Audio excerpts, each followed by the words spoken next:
In the spring of 1803, with the stroke of a pen, the United States of America doubled in size. The young nation, which at that point consisted of just 16 states, purchased the French-controlled territory of Louisiana, a largely uncharted wilderness stretching from Canada all the way down to New Orleans. Over 800,000 square miles that, so far as the maps were concerned, remained a mystery. That's where the Corps of Discovery came into play, aka the Lewis and Clark expedition.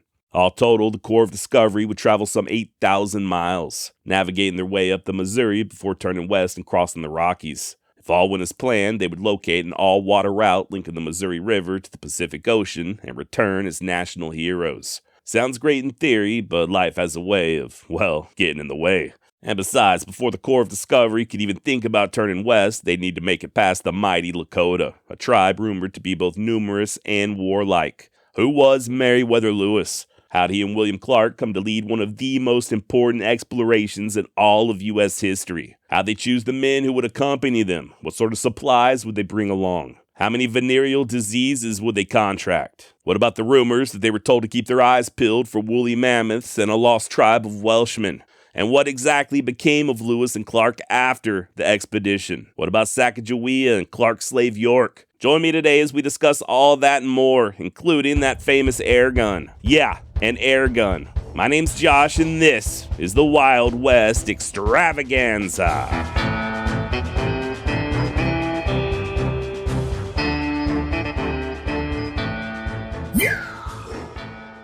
As I alluded to in the intro, by the dawn of the 19th century, the United States of America consisted of just 16 states. The 13 original colonies, along with Vermont, Kentucky, and Tennessee. Basically just everything east of the Mississippi River. As far as the rest of North America goes, the British held claim to present-day Canada, and the Spanish pretty much everything else, other than the Pacific Northwest. Not only did Spain control Mexico, California, and most of what's now the southwestern United States, but also the Territory of Louisiana. Over 500 million acres encompassing the modern-day states of Arkansas, Missouri, Iowa, Oklahoma, Kansas, Nebraska, and South Dakota, along with portions of Louisiana, New Mexico, Texas, Colorado, North Dakota, Minnesota, and the majority of Montana and Wyoming. So yeah, quite a bit of land indeed. Now, this territory of Louisiana once upon a time belonged to France, but they lost it in 1763 following their defeat in the French and Indian War. Also known as the 7 Years' War for any of you communists who may be listening.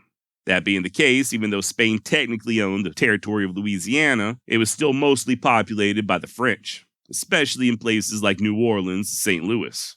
Or I guess I should say more accurately, the centers of European trade in Louisiana territory were mostly occupied by the French. Important to note that the lion's share of this land only belonged to these various countries on paper.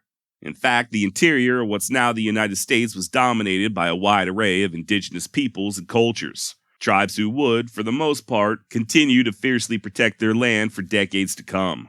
Now, although the French had pretty much been evicted from the continent following that ass-whooping they received during the war, they still hadn't forgotten about the New World entirely.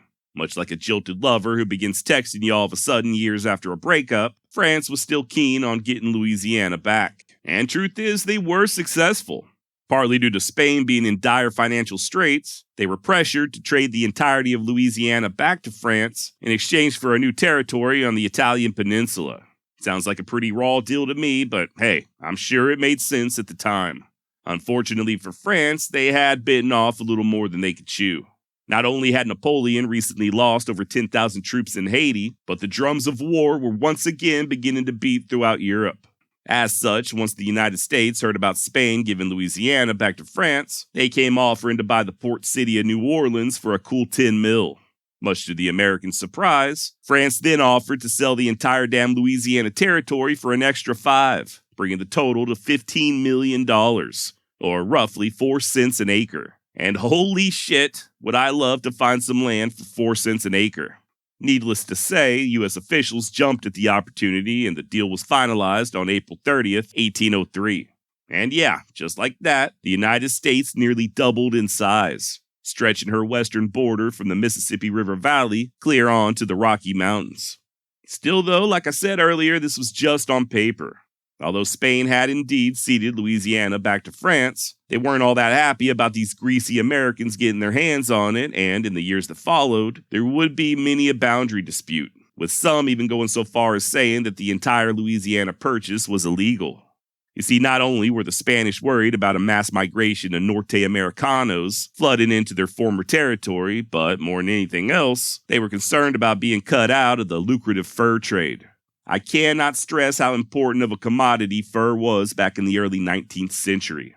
Long before we ever had railroad tycoons or oil barons, it was the fur trade that absolutely dominated North America's economy. Hell, the first American millionaire, John Jacob Astor, built his empire almost completely off of the buying and selling of fur. That and opium, but that's another story for another time. Suffice it to say, Louisiana Territory was extremely rich in fur, that sweet, sweet beaver. And although it now belonged to the United States, it was still incumbent upon the Americans to get in there and make their presence known, to stake their claim, so to speak, especially before their neighbors Spain and England got to having any funny ideas. That's where a little something called the Corps of Discovery came into play, aka the Lewis and Clark expedition.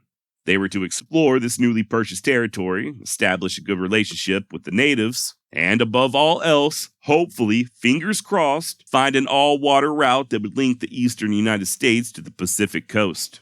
To lead this venture, then President Thomas Jefferson chose none other than his personal secretary, a young man by the curious name of Meriwether Lewis. Born in Virginia in 1774, Lewis's family was what Jefferson once described as distinguished.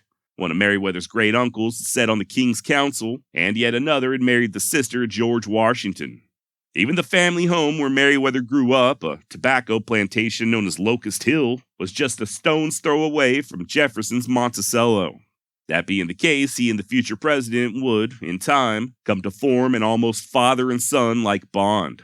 Speaking of fathers, sadly, Lewis's actual father would pass away from pneumonia when he was just 5 years old. And it wasn't long after that when his mother would remarry and the family went to live with Lewis's stepfather in Georgia. It's there where Meriwether would cultivate a love for the great outdoors, spending a good deal of time out in the woods hunting or just wandering, and even getting to know the local Cherokee. Also, thanks to his mother, Lewis gained an extensive knowledge of herbal remedies and the medicinal properties of various wild plants. He also grew up with an intense hatred of the British. Can't say as I blame him. According to a family friend, Lewis, quote, acquired in youth hardy habits and a firm constitution. He possessed in the highest degree self-possession of danger, end quote. I'm not really sure what that means, but I think what the guy was saying was that Lewis had the goods. At around the age of 13, Meriwether was sent back to Virginia to receive a proper gentleman's education, and then, just a few years later, he was able to legally take hold of his inheritance, his late father's estate there at Locust Hill, which consisted of 24 slaves and nearly 2,000 acres of tobacco fields. Still, though, I guess the life of an aristocrat didn't much appeal to young Meriwether. He joined up with the Virginia militia during the Whiskey Rebellion, and apparently he liked soldiering more than planting tobacco, as he would transfer to the regular army not long thereafter and work his way up to the rank of captain.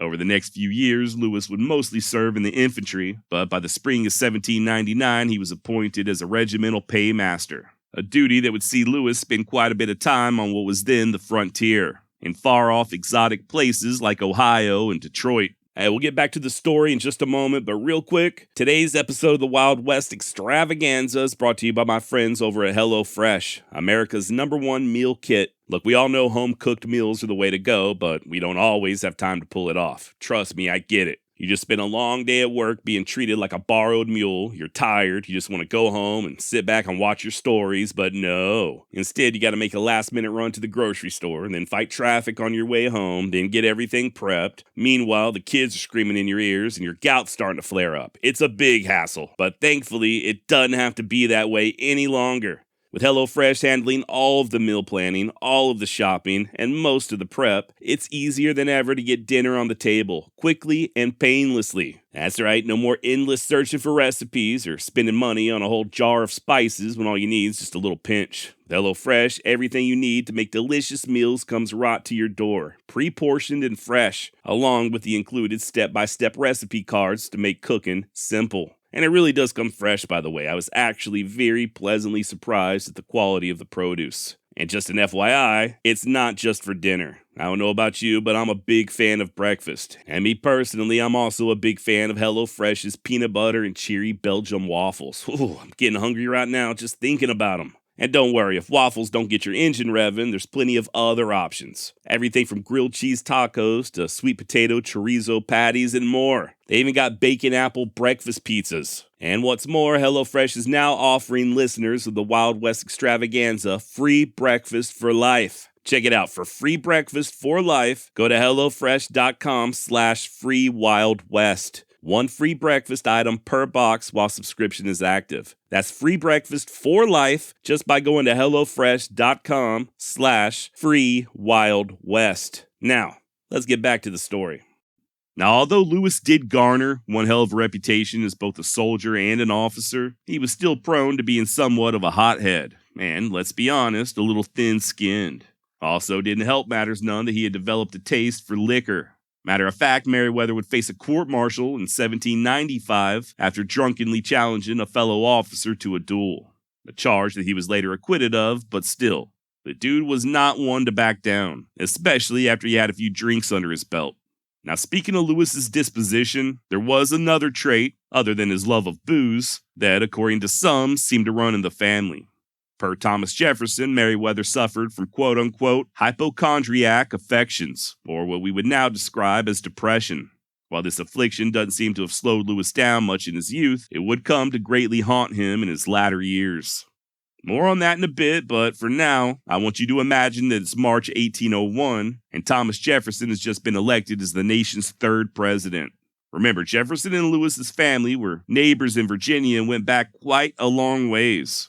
I failed to mention this earlier, but Meriwether's uncle on his dad's side, Nicholas Lewis, had even previously managed Jefferson's affairs while the future president was away in Paris. Be that as it may, it was not just this family acquaintance that caused Jefferson to recruit the then 26-year-old Captain Meriwether Lewis as his secretary. A lot of it, honestly, just came down to politics. Ugh, I always feel dirty even just saying that word. You see, Jefferson was a staunch anti-federalist, and the military at the time of his election was staffed by a majority of Federalist officers.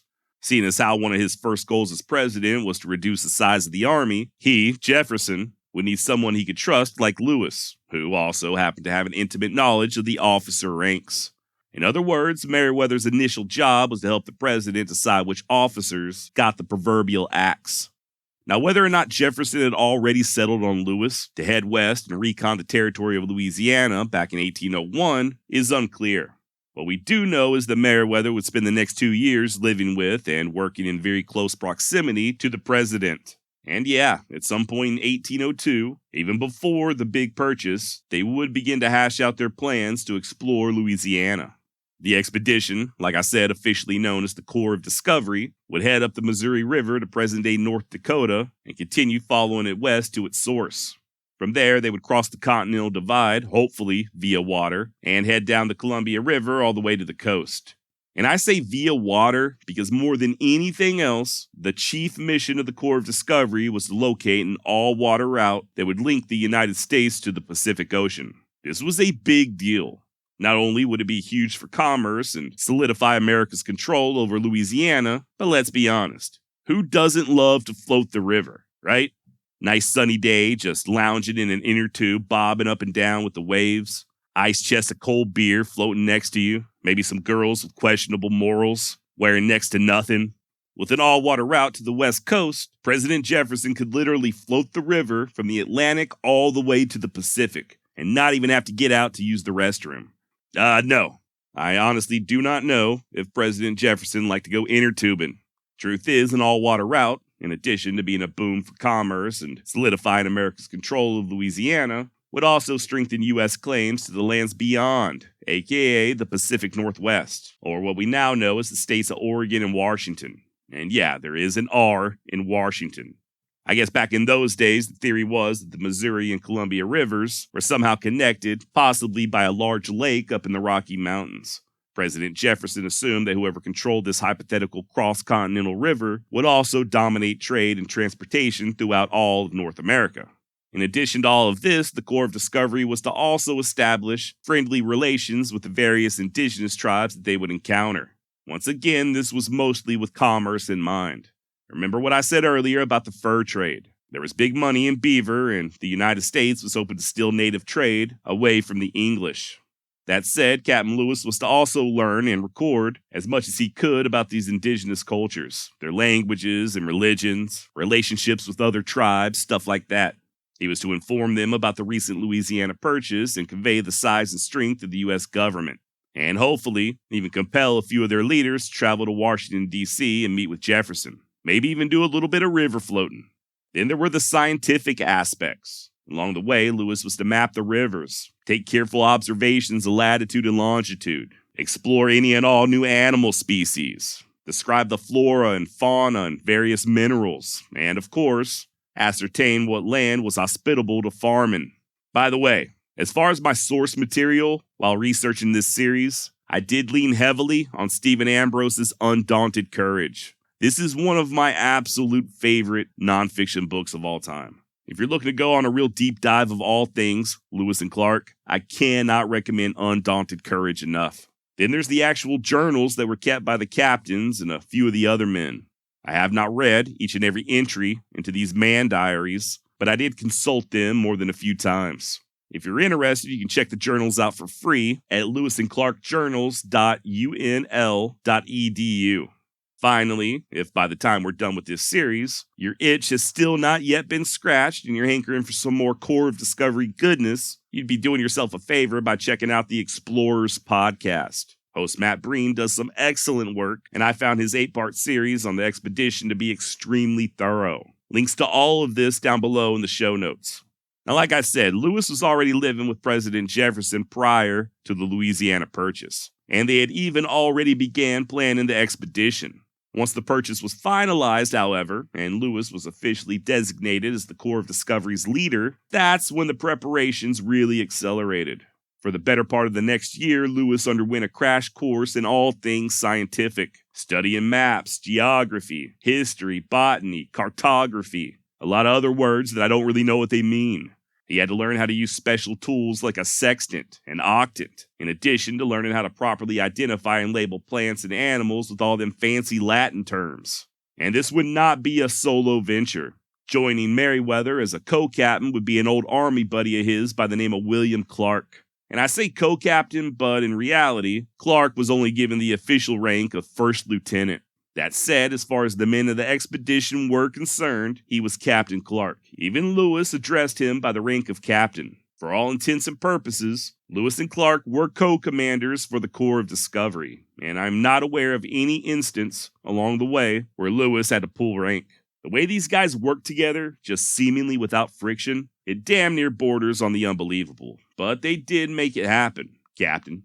Now, like I mentioned a moment ago, Lewis and Clark did serve together in the Army, but not for very long, just for around 6 months. Matter of fact, at one point, Clark was Meriwether's commanding officer. Other than that, not much at all is really known about their early acquaintance, other than the two obviously making quite an impression on one another. Like Lewis, Clark originally hailed from Virginia. Born to a wealthy family of planters in 1770, William was the younger brother of famed General George Rogers Clark. The family would migrate to Kentucky around 1785, where William, much like his friend Meriwether Lewis, took to the backwoods of what was then the frontier. Ended up joining the militia in 1789 and fighting in the Northwest Indian Wars before moving to the regular army just a couple of years later.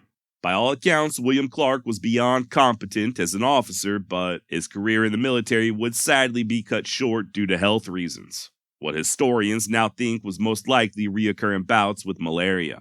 That being the case, he resigned his commission in 1796 and headed back to his family's plantation outside of Louisville, which is where he was when Lewis recruited him to help lead the Corps of Discovery. And it really was a perfect pairing. Not only did Meriwether Lewis and William Clark have absolute trust in each other, but where one was weak, the other was strong, and vice versa. For instance, Clark was nowhere near as educated as Meriwether, but he was far superior when it came to water navigation and the practical experience of leading men in combat. Also, William's more even-keeled nature would help to balance Lewis's, shall we say, headstrong tendencies. With the leadership issue taken care of, all that was needed now was to secure the necessary supplies and the men to make the expedition a success. Now, their main vessel or mode of transportation, for at least part of the way, was a specially designed keelboat that Lewis had ordered built over in Pittsburgh, fabricated solely for the purpose of this expedition. That's K-E-E-L, keel boat. Had a few people question what I was trying to say on a previous episode. Now, this particular keelboat in question was 55 feet long, 8 feet wide at its widest point, with a flat bottom and a shallow draft, meaning that it could more easily navigate in shallow water. There was also a 32-foot high mast, but as I'm sure you can likely imagine, it was going to take a whole hell of a lot more than wind to push this bad boy upriver against the current. Yeah, against the current. I think it's important to remember that these guys were going up the Missouri. Keep in mind that this was before the invention of steam-powered engines, and that keelboat would be loaded down with several tons of cargo. Sure, the sail would help if the wind happened to be blowing just right, but in all actuality, this vessel would need to be muscled up the river, either by rowing or using long poles which the men would shove along the river bottom. Or if neither one of these options were possible, they would literally walk along the shore and drag the boat upriver with tow lines. Make no mistake about it. The Corps of Discovery was to head up the Missouri by brute force and damn near brute force alone. In addition to the keelboat, there was also a couple of canoes or pirogues. Please do not email me saying that I'm pronouncing pirogue incorrectly, all right? I'm saying it the way that Hank Williams Sr. says it in Jambalaya on the Bayou. And if it's good enough for old Hank, then by God, it's good enough for me. Pirogue. More on that in a moment, but if you don't mind, I'd like to introduce you to a new sponsor here at the Wild West Extravaganza. Prize Picks, America's #1 daily fantasy sports app. With over 5 million active users, Prize Picks is hands down the easiest and most exciting way to get your daily fantasy sports fix. All you gotta do is pick more or less on 2 to 6 player stat projections and watch your winnings roll in, especially now that football season's in full gear. Oh, and by the way, with Prize Picks, you've got a variety of sports to choose from, so it's not just football. Whether you're into soccer, baseball, MMA, or even the WNBA, Prize Picks has you covered. But wait, there's more. You can rest assured that with Prize Picks, members come first, and all withdrawals are not only fast, but safe and secure. Prize Picks is also the only real money daily fantasy platform with an injury insurance policy. In other words, your lineups stay in play even if one of your players gets injured. If your player leaves in the first half and doesn't return, guess what? Your picks are still live. Now, me personally, for this week, I'm going with Caleb Williams and Malik Neighbors. But what about you? And what exactly are you waiting on? Download the Prize Picks app today and use code WILDWEST to get $50 instantly when you play $5.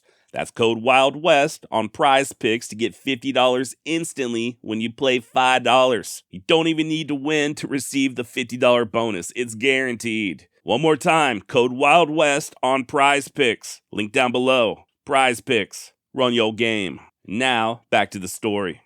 Now, that keelboat was not meant to complete the journey. Lewis knew that they would likely end up wintering with the Mandan up in present-day North Dakota, at which point the keelboat, along with several of the men and any scientific specimens they happened to gather, would be sent back downriver to St. Louis. The others, what they'd call the permanent members of the Corps of Discovery, would then continue west in the pirogues. As far as the necessary provisions, I think all total they'd be hauling somewhere around 10 tons worth. A partial list of supplies included 3,700 pounds of pork, 3,200 pounds of flour, nearly 2,000 pounds of hulled corn, 750 pounds of salt, 112 pounds of sugar, in case anyone had a sweet tooth, 100 pounds of lard, I think his name was Craig, 50 pounds of coffee, and close to 200 pounds of a little something they called portable soup, a thick paste made of boiled down beef, eggs, and vegetables. And I don't know about you, but I just threw up a little in my mouth. Apparently this soup was not a fan favorite and only used if no other means of sustenance were available. Goes without saying that all of these provisions would be heavily supplemented by wild game. Then you had the captain's various scientific and navigational tools. A quadrant, sextants, a telescope, tape measures, stuff like that. Several reference books on everything from botany to mineralogy, and various writing utensils. Hell, I think Captain Lewis even had a small writing desk. Other tools included items like needles, awls, candles, handsaws, knives, pliers, hatchets, flint and steel for starting fires, several pounds of fishing hooks and tackle, files. They also had spare blankets and coats and wool pants, flannel shirts, even mosquito netting. For their arsenal, the men had over a dozen Model 1803 muzzle loaders, and just as many 1795 Springfield muskets, along with several hundred pounds of lead and gunpowder. There was a small cannon attached to the keel boat, along with several blunderbusses, and, believe it or not, even an air rifle. Yeah, an air rifle. I assure you, however, that this was not your daddy's Red Ryder BB gun. The rifle in question was a Giardoni, first designed some 25 years prior by an Italian and actually used in combat by the Austrian army, which in hindsight may be why nobody has ever heard of the Austrian army. Just running around playing tag with a BB gun, I guess. No, I'm just being silly, and in fact, the Giardoni was deadly. It shot a 46 or 51 caliber ball at 500 feet per second and was said to have been lethal up to 150 yards, although, according to Captain Lewis, it was only accurate out to around 50. Not only that, but the Giardoni had a holding capacity of 20 balls. Once loaded and charged with air, all you had to do was cock that bad boy and pull the trigger, essentially just a very early version of a repeating rifle. I've even heard of some describe the Giardoni as the first assault rifle. With all that said, though, it was not a very practical weapon. First of all, you had to fill it full of air with a hand pump. I think it took something like 1,500 pumps just to get the necessary air into the cast iron reservoir, which, as it turns out, was held in the butt of the rifle. In other words, if you weren't too careful, you'd bang a hole in the butt and spring a leak, thus rendering it useless. So yeah, while the air rifle was a possible means of defense, it was mostly used as a way for the Corps just to show off their technological superiority to the indigenous. Speaking of the indigenous, a lot of the supplies that the expedition would haul upriver were designated as trade items used to purchase goods and services from the natives. Mostly just a bunch of inexpensive trinkets, scissors, thread, cloth, thimbles, knives, beads, pipe tomahawks, medallions, shit like that. The Corps of Discovery would also be hauling several barrels of whiskey upriver. This was back in the good old days when fighting men were given such necessary staples as part of their daily rations. As such, each member of the expedition was allowed a gill of whiskey each evening, equivalent to 4 ounces or roughly about 2.5 shots per man. Not a bad reward after a hard day's work, but they could only justify packing so much, and they would end up running out about a quarter of the way through the expedition, after which they just had to raw dog reality. Welcome to my world. Now, Captain Lewis had considered bringing a physician along, but in the end, I guess he figured he and Clark could do any necessary doctoring. With injuries all but guaranteed, the captains laid in a generous supply of medical implements like lancets and forceps, syringes, tourniquets, salves for blisters, and various herbal remedies. Rounding out this portable hospital would be several hundred special pills, obtained from Meriwether's medical advisor and signer of the Declaration of Independence, Dr. Benjamin Rush. These pills of his, often referred to simply as Rush's bilious pills, or by the men of the expedition as thunderclappers, were comprised mostly of calomel and jalap. In case you're not familiar, I certainly wasn't. Jalap is derived from a plant whose scientific name I cannot pronounce, and it was pretty much just used as a very powerful laxative, hence the nickname thunderclapper. As far as the other active ingredient, calomel, well, that's just a nice way of saying mercury. But Josh, mercury is poisonous. Yeah, no shit, even in small doses.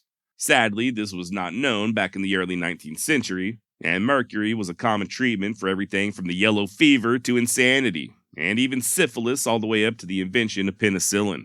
As far as the Corps of Discovery was concerned, Lewis would prescribe these pills for damn near everything, especially syphilis. That's what they don't teach you in history class. As it turns out, the men of the expedition were riddled with STDs, and the mercury treatment might explain why so many of them would end up dying fairly young. Unless you think that they were only occasionally taking small doses, experts have been able to pinpoint the location of certain Corps of Discovery campsites due to the amount of mercury still found in old latrine pits. Now, I keep bringing up the men, so let's talk about them. Like I said, not everybody would be along for the entire journey or considered quote-unquote permanent members of the expedition. Obviously, you had the captains, Lewis and Clark, at the helm. Joining Clark would be his slave, a rather large black man known only as York, and accompanying Lewis would be a Newfoundland dog named Seaman, which he purchased back in Pittsburgh. That's Seamen, okay? So get your mind out of the gutter. Lewis's dog was not named after the love batter that comes out your wee-wee during sexy time. Why don't you try growing up a little? We've got some serious topics to discuss, and I can't be stopping every 5 minutes for your juvenile jokes. Now, it was also in Pittsburgh where, according to Stephen Ambrose, that Lewis recruited John Coulter and George Shannon. Shannon, by the way, at just 18 years of age, would be the youngest member of the Corps of Discovery. And Coulter, well, I got a lot more to say about him later on at the end of this series. Meanwhile, in Louisville, Clark was busy recruiting as well. Men like Charles Floyd, Nathaniel Pryor, William Bratton, Reuben and Joseph Field, George Gibson, John Shields, and others. Now, many of these guys that I just named were civilian volunteers, but others, like Sergeant John Ordway, were already in the military and pulled from active duty. They were still volunteers too, mind you, and every man one of them, soldier and civilian alike, desperately wanted to be part of this expedition, and on that account, they certainly were not alone. As soon as word got out, men from all over came a-flocking, hoping to be selected by the captains. That said, most were rejected due to the high standards. This was to be a long and dangerous trip, and its success hinged largely on selecting the right men. The steady sort who knew how to use a rifle, physically strong, and preferably with prior experience in the backcountry.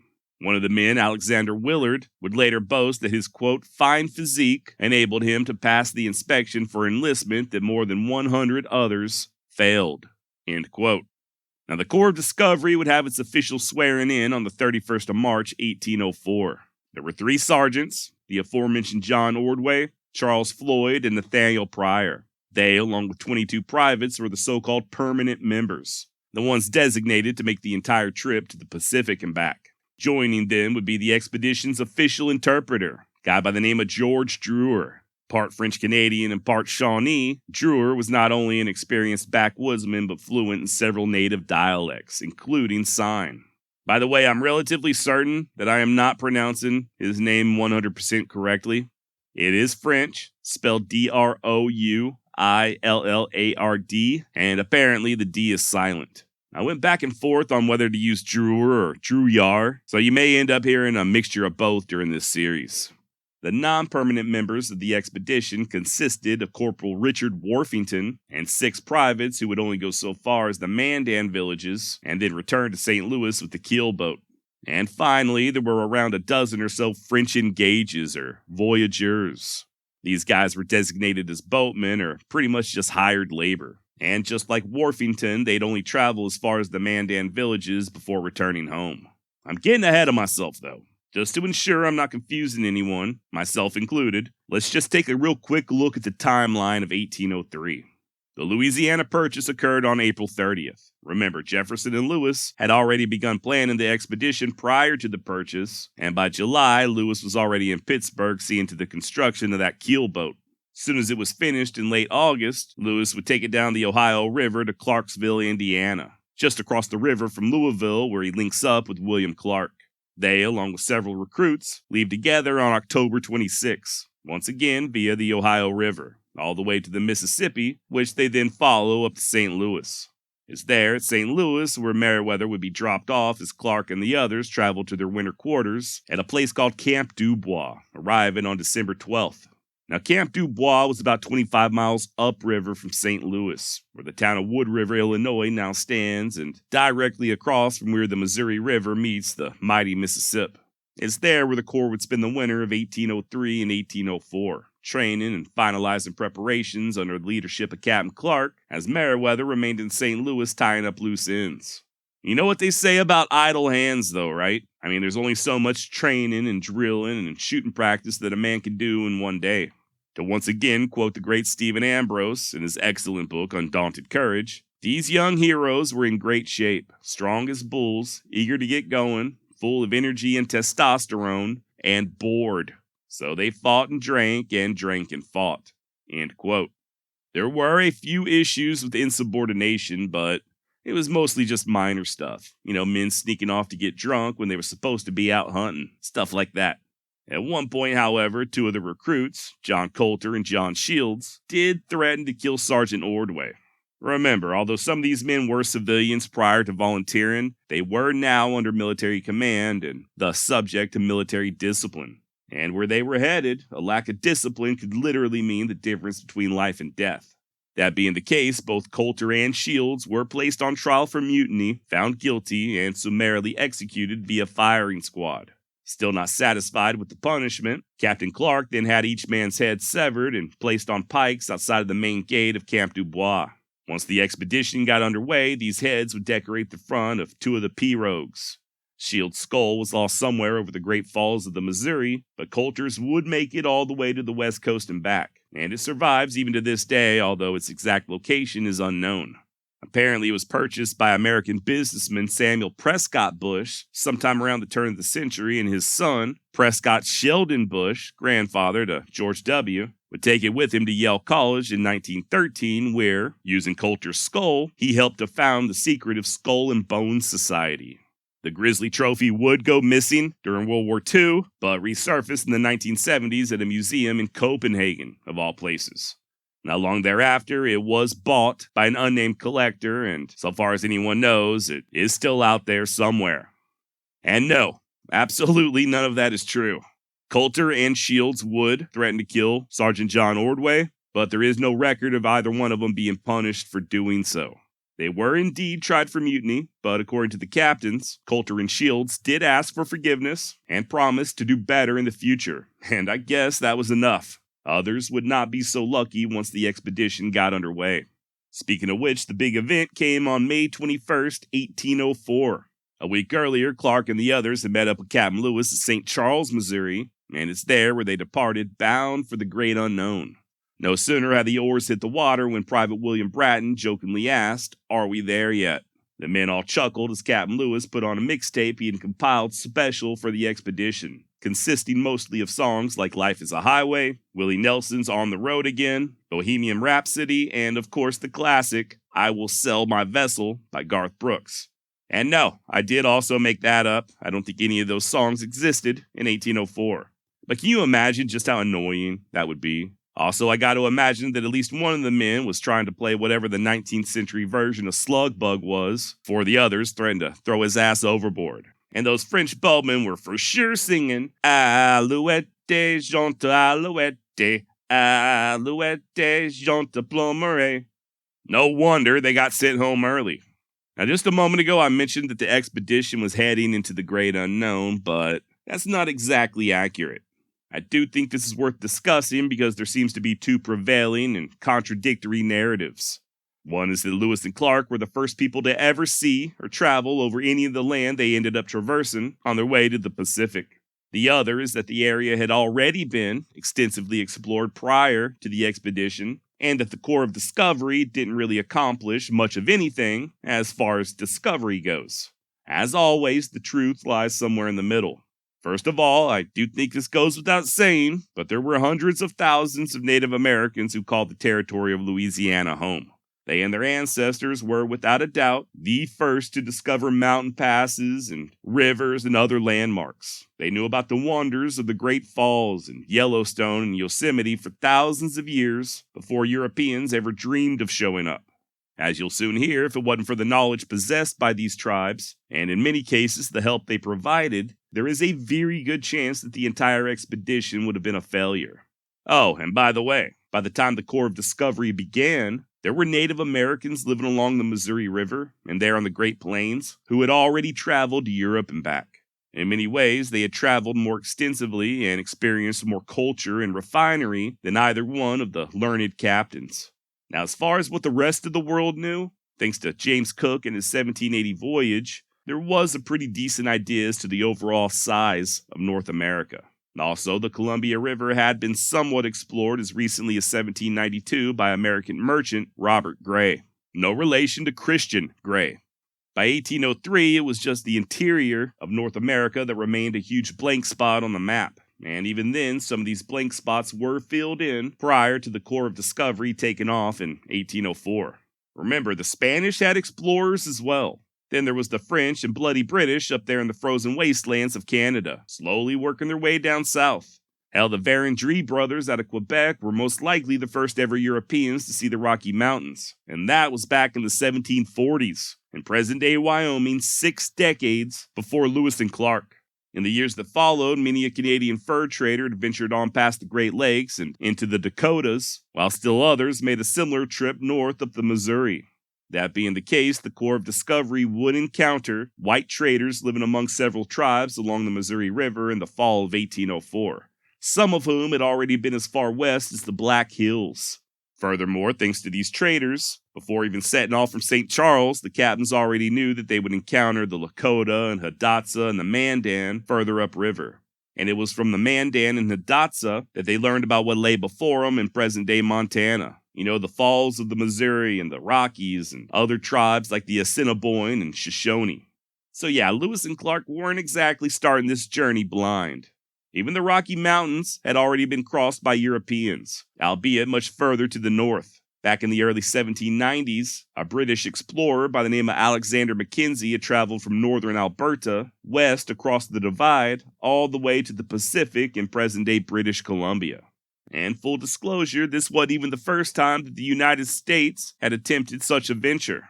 I didn't learn about this until very recently. Shout out to the Meat Eater podcast for this little tidbit. But in 1786, the Connecticut-born John Ledyard, at the urgings of Thomas Jefferson, attempted to travel from Russia to the Pacific Northwest, sort of a back-asswards version of the Lewis and Clark expedition. The idea was that Ledyard would cross over to Alaska from Russia and then work his way down the coast to the Columbia River, after which he would cross the Rockies and from there follow the Missouri down to St. Louis. Sadly, he'd be arrested by the Russians and deported before making it out of Moscow. A few years later, in 1790, then Secretary of War Henry Knox ordered John Armstrong to head up the Missouri all the way to its source, and while there explore its southern branches.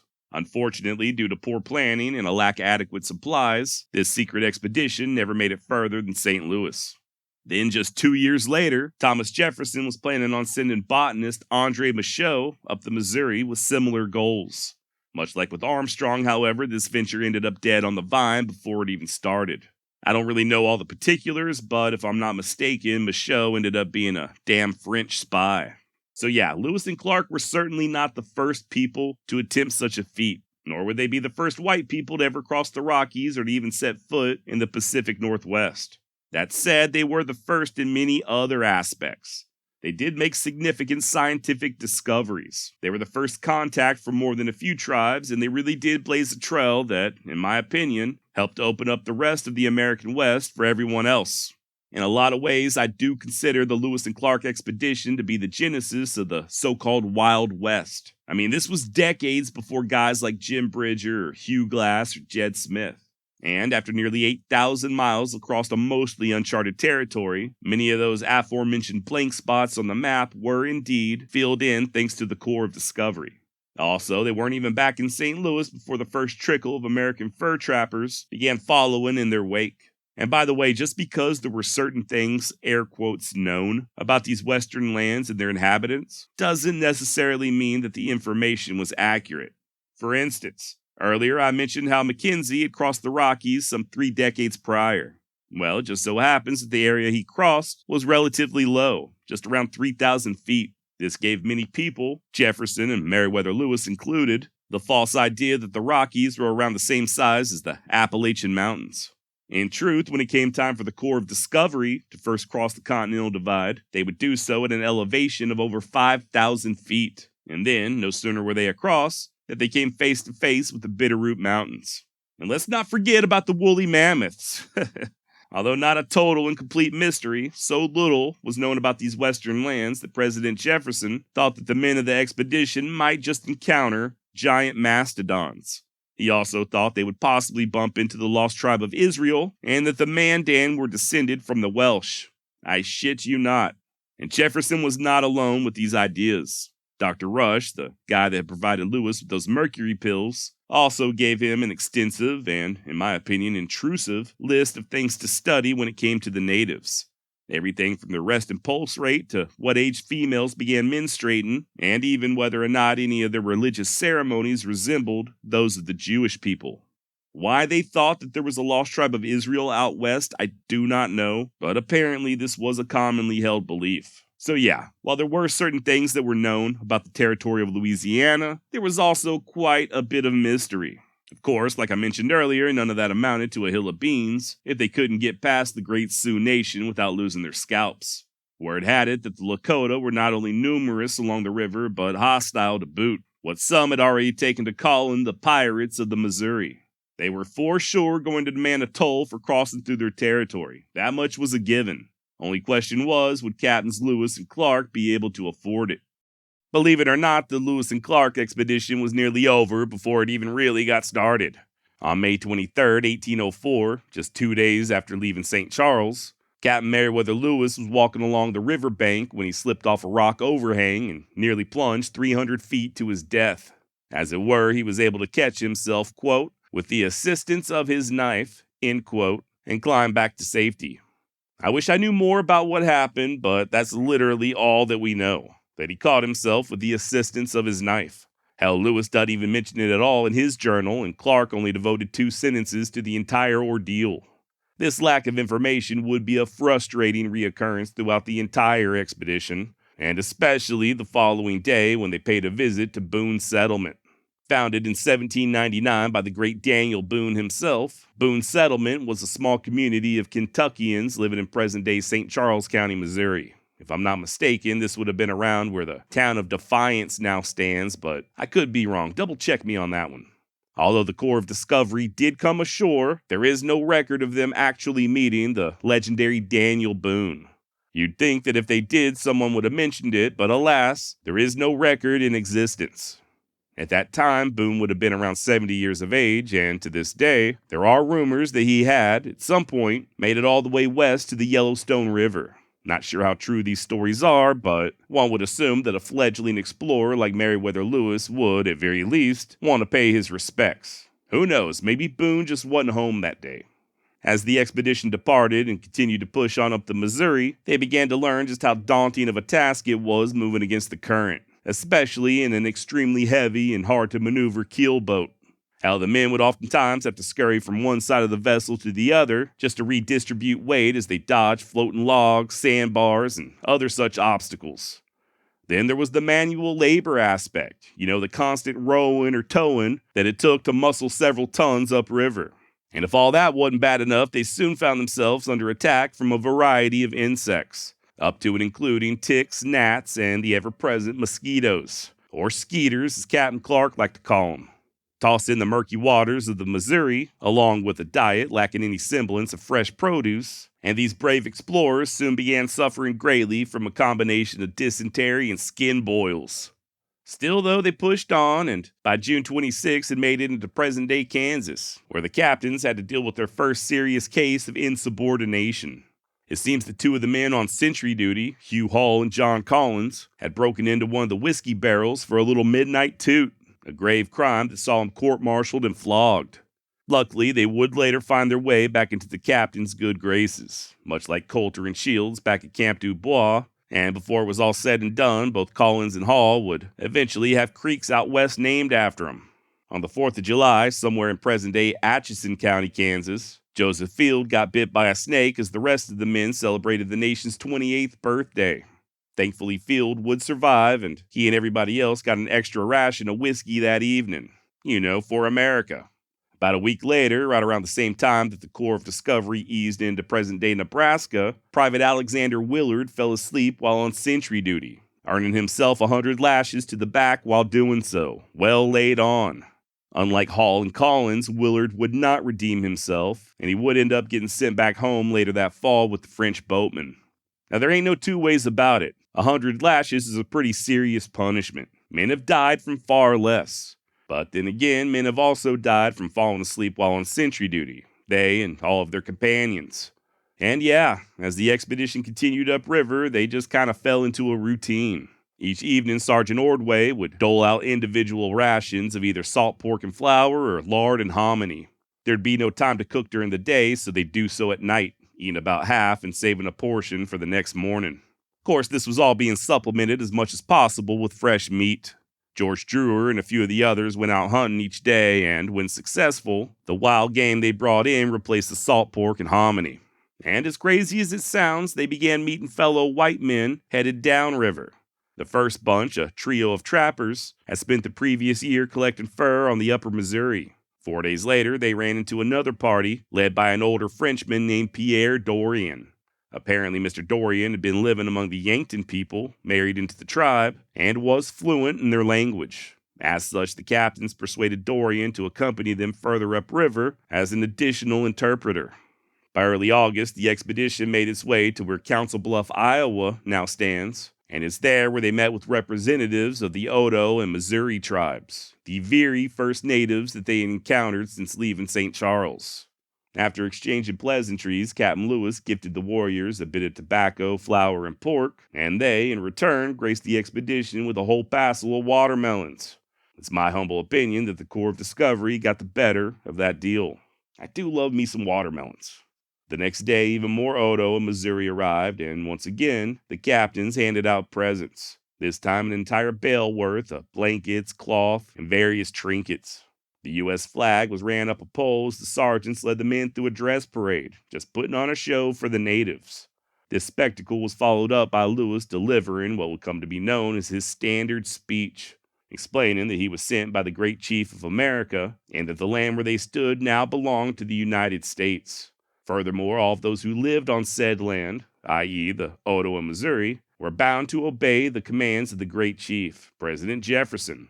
In return, they could look to him as a father, one who would protect them and grant favors, and that he, Meriwether Lewis, had been sent by the chief to bring peace among the indigenous. This was followed by a threat as Lewis warned the Oto of Missouri that if they failed to follow the rules, if they harmed any Americans or brought displeasure to the great chief in the east, they'd be consumed as the fire consumes the grass of the prairie. What's more, no longer would traders grace them with their presence, and they'd be forced to do without European goods, especially much-needed rifles and gunpowder. Once Lewis was finished, more presents were exchanged, but it weren't much. A few medals, a little bit of paint, maybe a comb or two, stuff like that. The following day, as the expedition traveled upriver, Private Moses Reed told the captains that he had left his knife at the council site and asked if he could go back and retrieve it. Permission was granted, and Reed set out at once. Only problem was he never returned. A few days later, correctly fearing that Reed had deserted, Lewis sent Drewer and 3 others in pursuit, adding that if Reed resisted, then to just go ahead and kill him. All total, Drewer and the small posse were gone 10 days, but sure enough, they returned with Reed in tow, alive, along with Little Thief, the main leader of the Oto. Now, Little Thief had not been present during the meeting at Council Bluff. He had been out hunting buffalo at the time, but he was eager to speak with the captains and hopefully get his hands on a few trade goods. Lewis repeated the same speech he had given a week prior, along with an invitation for Little Thief to travel to Washington, D.C. come springtime. As if Washington wasn't already full of enough thieves. All jokes aside, ultimately this was not a successful meeting. As would tend to be the case with many other soon-to-be encountered tribes, Little Thief and his companions wanted more than Lewis was willing or able to offer, namely guns and whiskey. The Oto were not a large tribe, and like many other tribes had recently been decimated by the smallpox. What's more, they were constantly being raided by their enemies, the Omaha. That's where the need for rifles and gunpowder came into play. Failing to secure such arms from the captains, Little Thief then asked if Lewis could broker a peace between them and the Omaha, but this too was denied, mostly due to time constraints, but I don't really think that was all there was to it. The sad reality is that the Oto were, as far as the purposes of the Corps of Discovery were concerned, a somewhat insignificant tribe. Had they wielded as much influence and power as, say, the Lakota or the Mandan, I do think Lewis would have tried a little harder to bring them and the Omaha together. Remember, one of the objectives of the expedition was to form alliances with the various tribes, and if at all possible, mediate a peace between warring factions. The Oto and Missouri were the first natives that the Corps of Discovery encountered, and already they were off to a less than stellar start. As for the deserter, Private Reed, he was tried, found guilty, and then made to run the gauntlet 4 times as other members of the expedition struck him with switches. Now, I know to some of you freaks out there that sounds like a fun time, but I can assure you that the men of the Corps were not dressed up like village people, and them switches weren't padded with leather. Much like Willard, Reed was then stripped of his rifle, relegated to the French boatman, and I imagine forced to quickly memorize the lyrics of Alouette, Jean Alouette. Interesting side note, but upon witnessing Reed's punishment, Little Thief of the Odo petitioned for his pardon. This would not be the last time that a Native American was appalled by the strange behavior of these white men. On August 20th, 1804, not long after parting ways with Little Thief, Sergeant Charles Floyd unexpectedly passed away. The just 21-year-old Floyd had been feeling under the weather for several days and was diagnosed with what Lewis called bilious colic, or in layman's terms, a bellyache. As it turns out, that was not entirely accurate, and most modern-day historians believe that Floyd was instead suffering from a ruptured appendix. As it were, the young soldier was buried on a bluff that the captains named in his honor, which I believe is now within the city limits of Sioux City, Iowa. The first U.S. soldier, by the way, to ever die west of the Mississippi River. A few days after his death, Patrick Gass was elected as Floyd's replacement and promoted to the rank of sergeant. Fun fact, Sergeant Gass would be the longest living member of the Corps of Discovery, passing away in 1870 at the ripe old age of 98. But you would already know that if you were subscribed to the 100% free Wild West Extravaganza newsletter.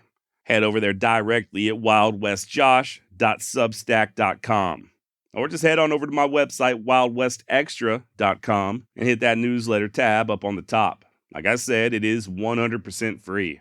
Following the expedition, Gass would remain in the military for a few more years, losing an eye in the War of 1812, and then going on to become a skilled laborer. Sergeant Gass wouldn't get married until the age of 60, when he eloped with a 20-year-old. Yes, you heard that correctly, a 20-year-old. Legend has it that Gass was then hospitalized for a short period after nearly being high-fived to death by all of his buddies. Despite his advanced age, Patrick Gass and his young bride would have 7 children. And when the Civil War broke out, a nearly 90-year-old Gass attempted to enlist. Like I said, this is the kind of content that you'll have delivered straight to your inbox, but you gotta sign up for the Wild West Extravaganza newsletter. wildwestjosh.substack.com. One of the more recent editions I sent out discussed a tragedy involving a soldier with the 7th Cavalry and his much-beloved wife. It's a sad story, but I think you'll find it interesting. All right, enough about that. Back to Lewis and Clark. By August 27th, as the expedition wound its way through what's now South Dakota, they made contact with the Yankton Sioux. Captain Lewis gave a similar speech as the one directed to the Odo, and much like the Odo, the Yankton wanted more presence than the Corps of Discovery could afford to give. During this underwhelming council, one of the Yankton chiefs warned the captains that their Teton or Lakota brethren wouldn't be as welcoming as they were. Now, I didn't mention this a moment ago, but just a day before the expedition met with the Yankton, Private George Shannon, the youngest member of the Corps, had gone missing. Apparently, he had taken one of the horses out looking for buffalo and never came back. That's another thing. The Corps of Discovery did initially begin the expedition with horses, at least 2 of them, and these 2 horses seem to have been used strictly for hunting purposes. Now, the captain sent out John Coulter and George Drewer looking for Shannon, but they both returned empty-handed. Unlike with Reed, there doesn't seem to be any suspicion that Private Shannon had deserted, simply that he had either lost his way or otherwise gotten himself into a pickle. All total, Shannon would spend over 2 weeks on his own, living mostly off of berries and rabbits. He had lost the horse, so he was on foot and assumed that the expedition had left him behind. That being the case, Shannon was rushing on ahead upriver as fast as he could while his buddies were still behind searching for him.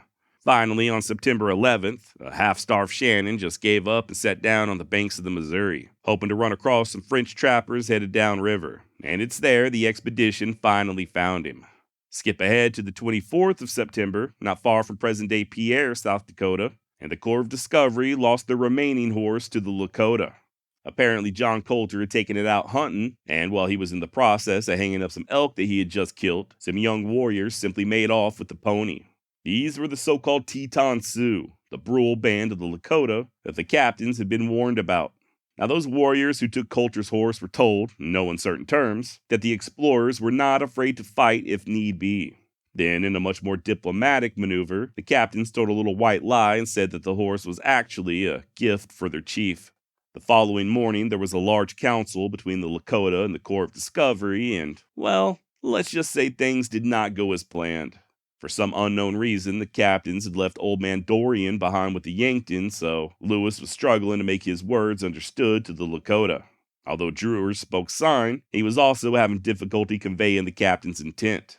Another member of the expedition, Private Cruzette, was part Omaha and knew a few words of Lakota, but it weren't nearly enough. In the end, Lewis cut his speech short and just put on a show, having the men march around in formation before demonstrating that fancy air rifle. Then came the presents, consisted mostly of medals and hats and coats and various other cheap trade goods. Imagine Lewis and Clark's surprise when the Lakota leaders looked at these meager offerings and asked something along the lines of, "That's it? That's all you've got?" Looking to smooth things over, they invited a few of the chiefs onto the keel boat and gave them each a shot of Who Hit John. Unfortunately, this gesture didn't do much to change the disposition of the Lakota. And truth be told, had cooler heads not prevailed, there's a damn good chance that this encounter would have drastically altered history.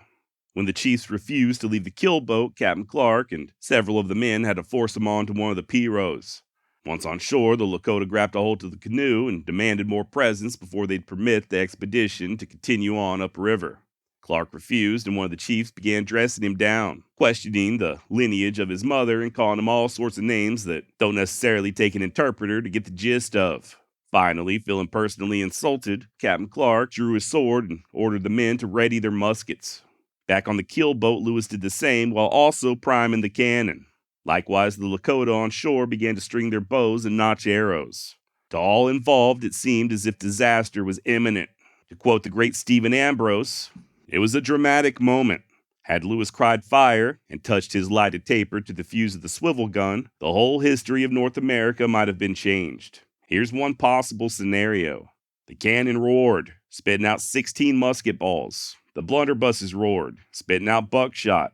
The muskets roared, spitting out aimed lead bullets. Sioux warriors were mowed down in the dozens, but there were still hundreds of warriors on the bank. And even as the smoke lifted, they filled the air with arrows, and kept them coming, for they could reload and fire at a much faster pace than the American soldiers. Lewis and Clark, prime targets, went down. With the captains incapacitated or dead, Sergeant Ordway rallied the survivors, got to the keel boat and pushed off and retreated downriver. In short, had that cannon fired, there might have been no Lewis and Clark expedition. The exploration of the Missouri River country and Oregon would have had to have been done by others at a later time. Meanwhile, the Sioux would have been implacable enemies of the Americans and in possession of the biggest arsenal on the Great Plains. For some time to come, they would have had the numbers and the weapons to turn back any expedition the United States could send up the Missouri. They would have increased their trade with the British Northwest Company coming out of Canada. In the War of 1812, they would have been British allies, perhaps strong enough to wrest Upper Louisiana away from the Americans and make it part of Canada. Improbable? Certainly. Impossible? Almost certainly. But still, aside from the possible long-range consequences, the confrontation on the riverbank was threatening to make it impossible for Lewis to carry out his orders with regard to the Sioux, to make a good impression on them and to make them into friends of the United States. This was the moment Jefferson had in mind when he told Lewis in his formal orders to exercise caution. If Lewis recalled that order, he ignored it. He refused to back down and continued to hold the lighted taper over the swivel gun. Nor would Clark decline combat. He kept his sword out of its scabbard. Their blood was up. They were Virginia gentlemen who had been challenged. They were ready to fight. End quote. Thankfully, right at that crucial moment, a Lakota chief known as Black Buffalo intervened, and Clark was able to once again retain control of the pirogue and make his way back to the keel boat. Now, believe it or not, despite this close brush with disaster, the Corps of Discovery would remain near the Lakota for another few days. Black Buffalo ended up sleeping on the keel boat that night, and the following day they traveled some 5 miles upriver to his village. The Lakota warriors had just made a successful raid upon the Omaha, so they put on a scalp dance for the captains. They also had several Omaha prisoners with whom Private Cruzette was able to speak with. From them, he learned that the Lakota were secretly planning on ambushing and robbing the expedition as soon as they let their guard down. The following evening, with everybody on high alert, yet another tense situation erupted that once more could have easily saw the end of the expedition. As Clark was in a pirogue headed back to the keelboat, one of its anchor cables snapped, causing the larger vessel to begin to swing about in the water. As the men hollered and ran around frantically trying to gain control of the boat, the warriors on shore grew understandably nervous, and one of the chiefs began yelling that the Omaha were attacking. At the same time, Captain Lewis thought that the chief was ordering an attack on the keelboat, so he began calling his own men to arms. Once again, this could have gone very badly. Thankfully, both parties soon realized it was all a misunderstanding, and it wasn't long before the warriors called it a night and returned to their lodges. The next morning, as the Corps of Discovery prepared to move on, here comes Black Buffalo, again, with a large force of warriors, urging the captains to stick around for a while. As they were talking, several more Lakota, all heavily armed, under the leadership of a chief known as the Partisan, grabbed a hold to the keelboat's bowline, as Black Buffalo explained that, at the very least, his men would require a little more tobacco before permitting the expedition to proceed. Oh boy, here we go again. This time it was Captain Clark who made a show of preparing the cannon, while at the same time angrily throwing out a twist of tobacco at the warriors' feet. Lewis did the same while warning that he and his men did not care to be trifled with. Finally, Black Buffalo intervened yet again and took the bowline from the warriors on shore, and the keelboat was able to cast off, once more pushing up the Great Missouri River. Later, Captain Lewis would report to President Jefferson that the Lakota were, quote, the vilest miscreants of the savage race, end quote. So all in all, not a great first impression. Out of all the nations residing along the Missouri, the Lakota were not only the most powerful, but the main tribe that Jefferson was hoping to bring under American control.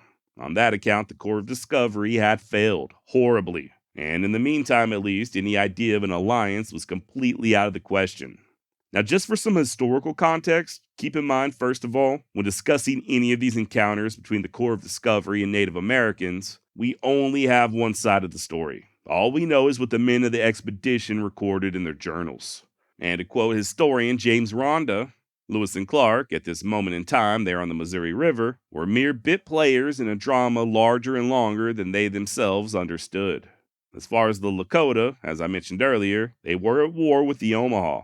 They had recently conducted a successful raid and were expecting a counterattack in return. In other words, the Lakota were a little on edge. For all they knew, their enemies, the Omaha, had sent Lewis and Clark in as some type of distraction. Also, this next part applies not just to the Lakota, but all the other tribes that the expedition were meeting as well. The only white people they were used to, the only ones they had ever had contact with, were traders. Now here comes the Corps of Discovery with an entire boatload of trade goods, more than anybody had ever seen, but for some reason they seemed hesitant to trade. Instead, just passing out what the natives considered cheap or meager presents. Rather than give the Lakota what they wanted, the captains just made speeches. Sure, Lewis tried to explain that their mission was a bit different and they'd need the bulk of their supplies to finish the journey, but there was a language barrier. How much either side truly understood of what was being said is unknown. And besides, if the Lakota really did understand what the Corps of Discovery was trying to accomplish, there's a good chance they would have been even more hostile. After all, in 1804, it was they, the Lakota, who controlled much of the trade on the Missouri, at least that part of the river, and I doubt they would much appreciate the Americans trying to cut in as the middlemen. And then, of course, there was the usual tribal politics at play. Black Buffalo was not the only leader present. I mentioned a guy a moment ago known as the Partisan, and there was yet another chief they called Buffalo Medicine. All of these guys were vying for influence among their people, and neither Lewis nor Clark had any way of understanding the intricacies of such power struggles. Things could have gone much worse for the expedition, sure, but it also could have been a whole hell of a lot better. In the end, like I said a minute ago, any idea of a U.S.-Lakota alliance was now pretty much unimaginable. But the show must go on, right? The next stop for the Corps of Discovery was John Vale's trading post in what's now central South Dakota, not far north of where the Cheyenne River meets the Missouri. Now, Vale was a French trader, and he was the one I hinted at earlier who had been all the way west to the Black Hills. I'm only bringing this up as a reminder that while the men of the expedition may have been the first Americans that many of these tribes encountered, they were not the first white people. This exposure to Europeans was made abundantly clear as they passed through the ruins of several abandoned Riccara villages that had been ravaged by disease. Over the span of several years, the Riccara had tragically been reduced to 1/5 of its population due to a series of smallpox outbreaks. If Lewis and Clark would have come through just a year earlier, they'd have encountered 18 thriving villages where, by October of 1804, just 3 remained. This is the same tribe, by the way, that would attack Ashley and his 100 as they traveled upriver nearly 2 decades later.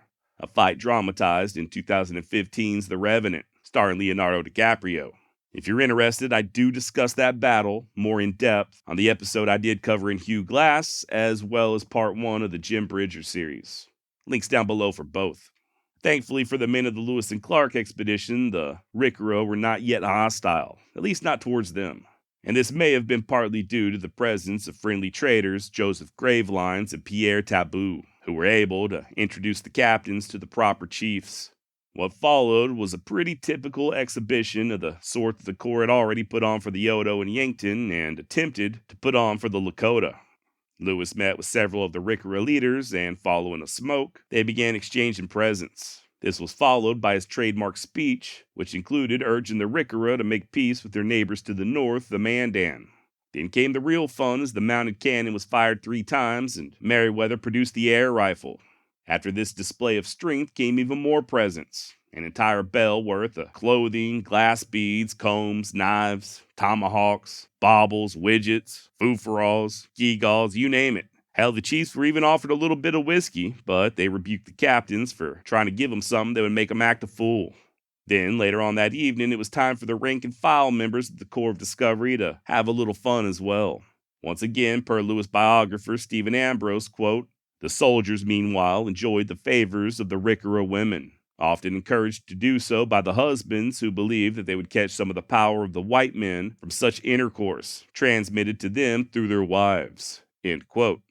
Even Clark's slave York joined in on the festivities. Likely the first black man that the Riccara had ever seen, they considered York to be quote-unquote big medicine, and as such, he was offered several women of his own. Hell, in one instance, a husband even guarded the entrance of his lodge so that York could get busy with his wife uninterrupted. Now, I've joked in the past that the Corps of Discovery essentially just screwed their way to the West Coast and back, but I'm only partially joking. They would enjoy similar relations with many other tribes throughout the entirety of the journey, both spreading and receiving sexually transmitted infections the entire way. I touched on this earlier, but damn near every member of the expedition had syphilis at some point, and you got to imagine that they also left behind quite a few fatherless children in their wake. Neither one of the captains, being the officers and gentlemen that they were, would ever admit to bumping and grinding with the indigenous, but come on. They were young men in the prime of their lives, and I kind of find it hard to believe that they wouldn't do a little partaking. Also, unverified rumors do abound of both men, Lewis and Clark, siring children among the natives. Most notably, a Nez Perce by the name of Daytime Smoke, who, as an older man, would end up taking part in the Nez Perce War, surrendering with Chief Joseph, and later dying in exile in Oklahoma. And just one last thing about these sexual encounters, you gotta remember, they were transactional in nature. Whether it be a husband offering his wife as a way of receiving quote-unquote medicine, or simply one of the members of the expedition trading a handful of beads for a roll in the hay, the women involved likely had very little choice in the matter. They, just like York, were, unfortunately, considered property. Now, as the Corps of Discovery was still there among the Riccara, Private John Newman came down with a pretty serious case of insubordination. To this day, nobody knows exactly what he did, other than uttering, quote, repeated expressions of a highly criminal and mutinous nature, end quote. And as a result, he got himself court-martialed along with 75 lashes. And just an FYI, but these were not punishments that Lewis and Clark just doled out all willy-nilly like. Newman, just like everyone else who got disciplined, was tried by a panel of 2 sergeants and 8 privates, his peers. It was they who decided on whether the offending party was guilty, and it was they who decided the punishment. One of the Riccara chiefs, while witnessing Newman's flogging, yelled out in distress and begged for mercy on the private's behalf. When the captains explained their reasoning, the chief said that he too thought making such examples was necessary, but the only difference was when he did it, he did so through death, not a whipping. Among the Riccara, they wouldn't even whip their own children. I guess the idea is that it's better to die than to live with a broken spirit. Now, although Newman would not be allowed to finish the expedition, he'd be sent back home the following spring with the keelboat, he did somewhat redeem himself. As soon as his back healed up, he did his best to pitch in and was an active contributor on the journey home with the keelboat. While the captains refused to restore Newman as a full member, according to Lewis, quote, "He stood acquitted in my mind," end quote. And like many others, Newman would receive a land grant for his service. Also, like some of the other veterans of the Corps of Discovery, Newman would, in the years to come, return west and trap for beaver. Or at least he would before being slain by the Lakota in 1838. From the Rickera, the expedition pushed upriver until, on October 26, 1804, when they finally arrived at the villages of the Mandan, about 40 or so miles north of present-day Bismarck. It had been a total of 5 months and 5 days since they departed St. Charles, and they'd spend another 5 months right there with the Mandan, waiting out the winter and preparing for the next leg of their journey. Now, the Mandan were major players in the trade economy of the West. While they did primarily live off of buffalo when the hunt was good, they also practiced farming. That being the case, during the summer months, the Mandan villages were considered a hub of trade as other tribes and European traders visited from far and wide looking to do business. The French Canadians and the British also maintained a strong presence among the Mandan and had for quite some time. Sadly, like most other tribes, the Mandan would suffer greatly from smallpox in the latter part of the 18th century, and by the time Lewis and Clark arrived, their population had plummeted from an estimated 10 to 15,000 to just around 3,600. Nevertheless, the Mandan, along with their allies, the Hidatsa, did welcome the Corps of Discovery with open arms. The expedition's winter quarters, dubbed Fort Mandan, consisted of 2 rows of huts with a defensive barricade on the riverside, along with a gate and sentry post. The outer walls were nearly 20 feet tall, and according to one of the French traders living among the Mandan, the fort was, quote, "made so strong as to be almost cannonball-proof," end quote. And yeah, the Corps of Discovery got along well with the Mandan and the Hidatsa, doing a little bit of trading while at the same time making a futile attempt at brokering a peace between them and their enemies, the Lakota and Rickera. Due to the Mandan being farmers, the men of the expedition finally, at long last, got some damn vegetables in their bellies, and truth be told, had it not been for Mandan corn, there's a possibility that the Corps would have starved to death. And this is just really one of the many examples of the expedition's survival hinging on the kindness of their native hosts. This is something we'll see time and time again throughout the course of the journey. Don't get me wrong, the Americans were hunting when they could. They even joined the Mandan on a buffalo hunt. But game was not always readily available, especially considering the estimations that each man was consuming around 5,000 calories per day. And that's 5,000 calories of extremely lean meat. By February, Private John Shields set up a forge and bellows there at the fort and began cranking out axes and iron hoes and other such tools in exchange for corn, and it's that Mandan corn that saw the men through the worst of the winter. Meanwhile, the captains soaked up as much intel as they could about the lands to the west. From the Mandan and Hidatsa, they learned of the Great Falls of the Missouri as well as the Three Forks region. They also ascertained that an all-water route was probably a no-go. Once they reached the Rocky Mountains, they would most likely need to head overland, and to do that, they were going to need horses. That's where the Shoshone came into play. After all, it was Shoshone land where the Corps of Discovery was headed, and it just so happened that the Shoshone were rumored to have plenty of horses. So yeah, really other than just trying to stay fed and questioning the Mandan and Hidatsa, the men of the expedition pretty much just spent the winter trying not to freeze their peckers off. Captain Lewis took the temperature each morning, and the recorded average for the entire winter was just 4 degrees Fahrenheit. That's the average, though, and it would dip down into the negatives more than once. I think the recorded low that year was negative 45. Good God. And a few of the men would fall prey to frostbite. But seasons change, and it weren't long before the icy Missouri began to thaw. At long last, on April 7th, 1805, the expedition set out once more. Many of the French boatmen had already headed back downriver to St. Louis the previous fall, and now that the captains were headed west, it was time for the keelboat to return as well, under the leadership of Corporal Richard Warfington. Those who remained to finish out the rest of the trip were the Corps of Discovery's permanent party. You had Captain Meriwether Lewis and William Clark, obviously, 3 sergeants, 23 privates, Lewis's dog Seaman, Clark's slave York, and the interpreter George Drewer. Finally, as newcomers to the expedition, there was a French-Canadian trader by the name of Toussaint Charbonneau, his wife Sacagawea, and their newborn baby, Jean-Baptiste. Now that right there is a story in and of itself. The somewhat shady Charbonneau was an independent trader out of Quebec who had been living amongst the Hidatsa for quite some time. Matter of fact, it's from the Hidatsa that he acquired his 2 wives, the aforementioned Sacagawea and another young lady by the name of Otter Woman. Both of these gals were Shoshone by birth, taken captive by the Hidatsa a few years earlier, and won by the middle-aged Charbonneau in a game of chance. Knowing that they'd soon come in contact with the Shoshone and hoping to obtain horses from them, the captains offered Charbonneau a job as a translator, mostly on account of his Shoshone wives. Only one of whom, by the way, would be permitted to join the expedition. For reasons unknown, Charbonneau chose the then just 15-year-old and heavily pregnant Sacagawea. She'd give birth to little Jean-Baptiste, nicknamed Pompey or Pomp for short, on February 11, 1805 with Captain Lewis's assistance. And then, less than a month later, Sacagawea would set out west with the expedition, newborn baby in tow. And I guess the rest is history. And just real quick, let's go ahead and discuss Sacagawea's name, or more specifically, how to properly say it.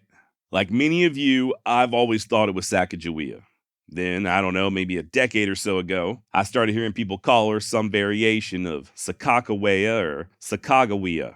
So when it came time for me to research this series, I figured it was as good a time as any to see if I couldn't finally determine the correct pronunciation. And so far as I can tell, there's not really a definitive answer. You can find Sacagawea's name written in the journals of Lewis and Clark at least 17 times and phonetically spelled 8 different ways. However, not a single one of those spellings is with a J, always with what appears to be a hard G. Guh. Furthermore, according to Meriwether Lewis, her name means bird woman in Hidatsa. And in the Hidatsa language, the proper way of saying bird woman is something along the lines of Sacagawea. Not Sacagawea, Sacagawea. Okay, sounds pretty cut and dry, right? Well, not so fast. While there may be a Hidatsa phrase for bird woman that sounds like Sacagawea, the young lady in question was not Hidatsa. She was Shoshone. And the Limhi Shoshone do maintain that her name is indeed pronounced Sacagawea, just like I'm saying. According to the Shoshone, it roughly translates as boat launcher or boat pusher. Not only that, but there are others still who claim that Sacagawea's Hidatsa captors transliterated, how's that for a fancy word? They transliterated her Shoshone name, Bird Woman, into their own language and pronounced it according to their own dialect, which, fun fact, the Hidatsa do not have any J sounds in their language, so it came out sounding like Sacagawea. Or, alternate theory, according to author and supposed all-around Shoshone expert John Rees, the confusion was the result of misinterpreted sign language. Apparently, the Shoshone sign for boat pusher is very similar to the sign for bird, and that being the case, Toussaint Charbonneau erroneously told the captains that his wife's name meant bird woman. It's all very confusing. Then there's Nicholas Biddle, whose edited journals of Lewis and Clark was literally the standard for over 100 years. Before publishing his 1814 edition, Biddle took oral statements from both Captain William Clark and expedition member George Shannon. Statements containing information that was not found in the original journals. And supposedly, both men claimed that Sacagawea's name was pronounced with a J, not a G. With all that in mind, if you'll indulge me, I would like to share highly respected historian James Ronda's take on the matter. According to Ronda, quote, "The name of the Indian woman, its meaning and proper spelling, continues to spark considerable debate. Sacagawea, Sacagawea, and Sacagawea have all had their partisans. The concern about spelling is not just a quibble over orthography. If the woman's name was Sacagawea, the word might be Shoshone, meaning boat launcher. However, if the spelling is more properly Sacagawea, the name would be Hidatsa and translate as bird woman. The journal evidence from Lewis and Clark appears to support a Hidatsa derivation. On May 20th, 1805, Lewis wrote, and I'm just going to spell this out so you can understand what Rhonda's saying. On May 20th, 1805, Lewis wrote, SAH space CAGAH space WE space AH. Okay? Sacagawea. So I'll go ahead and say that again. On May 20th, 1805, Lewis wrote Sacagawea, or Bird Woman's River, to name what is now known as Crooked Creek in north-central Montana. The most effective argument for a Sacagawea spelling and a Hidatsa meaning are offered by Irving Anderson. Anderson summarizes the previous literature and finds that the Sacagawea spelling best fits both the historical and linguistic evidence. However, it should be noted that an unpublished paper by Bob Sandon, Sacagawea, the origin and meaning of a name, does raise important questions about the whole matter. Both Anderson and Sandon rely heavily on the findings of professional linguists, who in turn differ considerably in their conclusions. Along with the historian Donald Jackson, I, James Rhonda, have found the Sacagawea spelling the most acceptable. End quote. So there you have it. I don't know if you're as confused as I am, but while it does seem like the scholar types do tend to lean more towards Sacagawea, the actual Shoshone beg to differ. They still say it's Sacagawea. And as you just heard a minute ago, there is some evidence backing up their side of the story as well. Then again, just to even further muddy the waters, there are oral stories passed down among the Hidatsa stating that Sacagawea wasn't even Shoshone. Legend has it that she was truly a Hidatsa by birth, but had spent time among the Shoshone as a child, possibly as a captive, before returning to her people, which is where Lewis and Clark picked her up. So who the hell are we even supposed to believe, right? As for me personally, for this series at least, I did choose to just go ahead with the classic Sacagawea. Not because I'm necessarily married to that particular pronunciation, but in all honesty, it does make my life a little easier. Sacagawea is the way I've always been saying her name in my head all these years, and I thought it would make the recording process a little smoother if I just stuck with what I'm used to. Also, once again, despite those oral stories among the Hidatsa, most of the evidence does point to Sacagawea being Shoshone, and modern-day Shoshone do say her name as Sacagawea. Look, in all reality, no matter how I say her name, somebody's gonna get pissed off. That much is a given. If I'm gonna err, I'd rather just go ahead and err on the side of the Shoshone. Are they 100% correct? I have no idea. Just rest assured that whether I'm using Sacagawea or Sacagawea or whatever pronunciation I'm using, I am speaking of this young lady with full and utter reverence. The significance and scope of Sacagawea's contribution to the Corps of Discovery cannot be overstated. As you'll soon hear throughout the remainder of this series, Sacagawea would end up becoming one of the most valuable members of the expedition.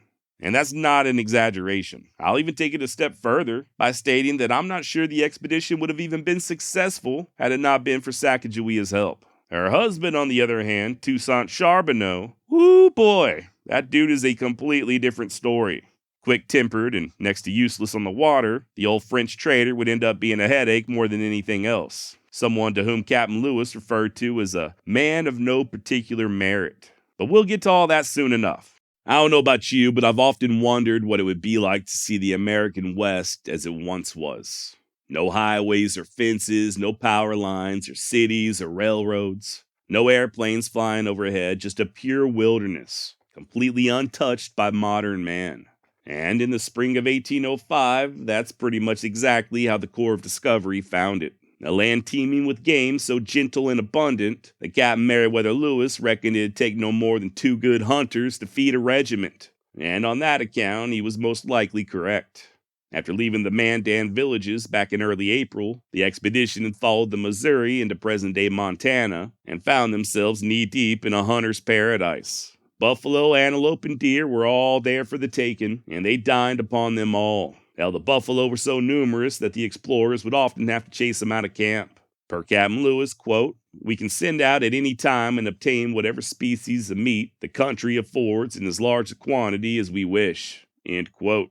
To supplement this carnivore diet, they also partook of berries, wild licorice, and a type of root affectionately known as the Indian turnip, all of which were identified and collected by young Sacagawea, in addition to whatever other useful herbs or medicinal-type plants she happened upon as she walked the banks of the Missouri.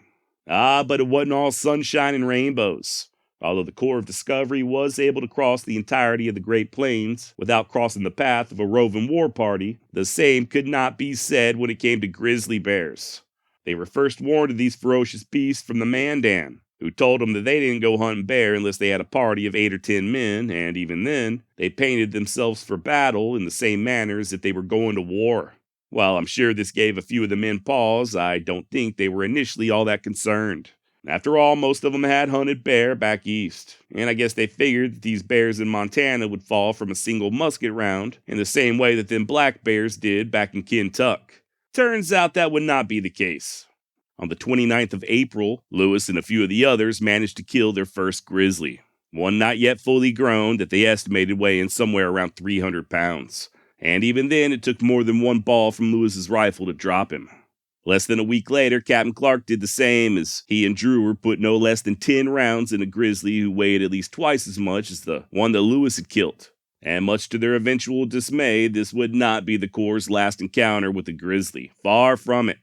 Less than 2 weeks later, Private Bratton narrowly avoided a mauling, and a few days after that, several of the men spied another grizzly on the bank and decided to exact a little revenge. Coming ashore quietly, the brave hunters crept in close as 4 of them fired at the exact same time. And although all 4 balls hit their mark, the bear showed no inclination of dropping. Instead, he reared up, let loose a bone-chilling roar, and came charging. Only 2 of the men still had loaded rifles, so now it was their turn to fire, and once again, even though both rounds struck flesh, that bear just kept on a-coming. The would-be grizzly slayers jumped headfirst into the Missouri, just trying to get away, but as I'm sure you're aware, bears know how to swim, and this one in particular did not hesitate to follow them straight into that river. Finally, at just the last second, someone managed to reload and put a ball through the grizz's head. It's no wonder that Lewis would eventually write in his journal, quote, "I find that the curiosity of our party is pretty well satisfied with respect to this animal," end quote. Later on that very same day, near disaster struck again as one of the P-Rows piloted by Toussaint Charbonneau tipped over. As Charbonneau began panicking and crying out to the heavens, his wife, Sacagawea, coolly sprang into action and was able to save many of the expedition's valuable supplies, once again proving her weight in gold. Also, I think this, coupled with the most recent close calls with those bears, was a stark reminder to everybody that, although the hunting was good and the weather pleasant, they were not just on some leisurely stroll through the forest. This was a dangerous expedition, and unless anyone wanted to follow Sergeant Floyd to an early grave, they had best all be on their A-game. By late May, the Corps of Discovery was piloting its way through the Missouri Breaks, where Captain Lewis became the first American to ever witness a bighorn sheep, at least officially. And this is also where they first noticed the Rocky Mountains in the distance. To quote Lewis, "While I viewed these mountains, I felt a secret pleasure in finding myself so near the head of the heretofore conceived boundless Missouri. When I reflected on the difficulties which this snowy barrier would most probably throw in my way to the Pacific, and the sufferings and hardships of myself and the party in them, it in some measure counterbalanced the joy I had felt the first moments I gazed upon them." End quote. And yeah, as Lewis hypothesized, there was plenty of hardship and suffering to come, more than I think he could have possibly imagined. For now, though, they were still on the Missouri River and the living was good, albeit slow going, thanks mostly to a combination of head-on wind, shallow water, and numerous twists and turns. Forward progress was further aggravated by coming upon a fork in the river and not knowing which one to take. This was actually a big problem. Remember, one of their main goals was to explore the Missouri River to its source. Also, based on the intel given to them by the Mandan and Hidatsa, it was the Missouri that would take them to the Shoshone and hopefully, knock on wood, Shoshone horses. Horses they were going to need to make it over them mountains looming on the horizon. And last, but certainly not least, if the expedition chose the wrong fork, they'd end up squandering weeks of valuable time having to backtrack and risk not making it across the divide before the winter set in. Sergeants were sent up each branch for several miles to do a little recon, but their findings were inconclusive, so the captains decided to split up with Lewis and 5 others exploring the fork to the right. Now, as it turns out, this was the Marias River, not the Missouri, and luckily it only took Meriwether a couple of days to determine that it was indeed the wrong fork. On the way back to the main party, a little excitement was had as Private Richard Windsor slipped on some wet clay and nearly fell off a high cliff. As it were, he was barely hanging on when Lewis immediately went to his rescue. Quote, "Although very much alarmed at his situation, I disguised my feelings and spoke very calmly to him, and assured him that he was in no kind of danger. To take the knife out of his belt behind him with his right hand, and dig a hole with it in the face of the bank to receive his right foot, which he did, and then raised himself to his knees. I then directed him to take off his moccasins," that's Lewis's spelling, not mine, moccasins, "and to come forward on his hands and knees holding the knife in one hand and the gun in the other. This he happily effected and escaped. End quote. So there you go. Captain Lewis cool and collected under pressure. And let's not forget he had saved himself in a similar manner the year prior. By June 8th, they linked back up with Clark at the fork and, after much discussion, determined that the South Branch was the best bet. This was not a popular decision, by the way, among the rest of the expedition. They, nearly to a man, thought that the North Fork was the true Missouri. Even Sacagawea thought so. Nonetheless, neither Lewis nor Clark would budge, and, to their credit, the rest of the party soon fell into line, saying that they'd follow the captains damn near anywhere they deemed proper. It was also decided that they would cache some of their more heavier items there at the fork, figuring that they could just dig them back up on the return trip. These supplies included the blacksmith's bellows, along with several tools, a few kegs of parched corn and pork, some rifles, 24 pounds of gunpowder, and one of the pirogues. Also, if I'm not mistaken, this is where Lewis ditched what he called his experiment, a specially made iron boat frame. Now, this was actually pretty cool in theory. The collapsible frame weighed less than a canoe, but was capable of bearing an estimated 8,000-pound load of cargo. The idea was to cover it up with animal skins, then seal the seams with a pitch made out of buffalo tallow, charcoal, and beeswax. If successful, this would make portage and supplies over the falls that much easier. Like I said, the frame was collapsible and able to be broken down into pieces. The only problem was they just couldn't keep that son of a bitch from sinking. No matter what they did, no matter how they sealed the seams, water just kept getting through. So finally, Lewis just had it disassembled and buried.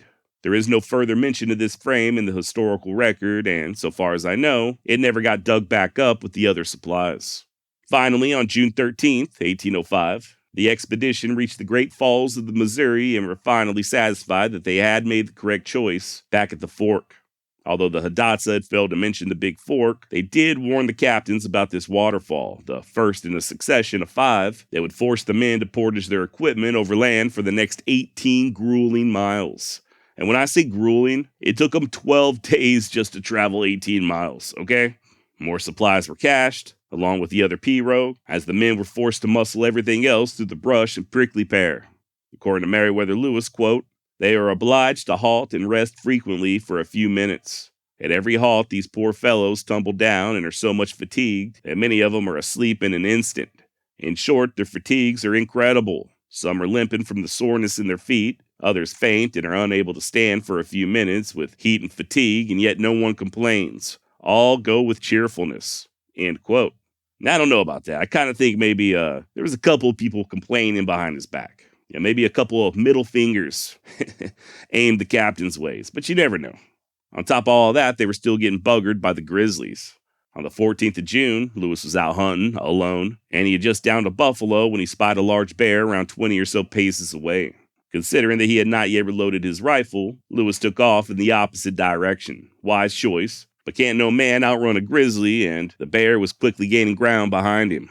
Right at the last second, Lewis dove into the river and then spun around, determined to go down fighting with his trusty espontoon.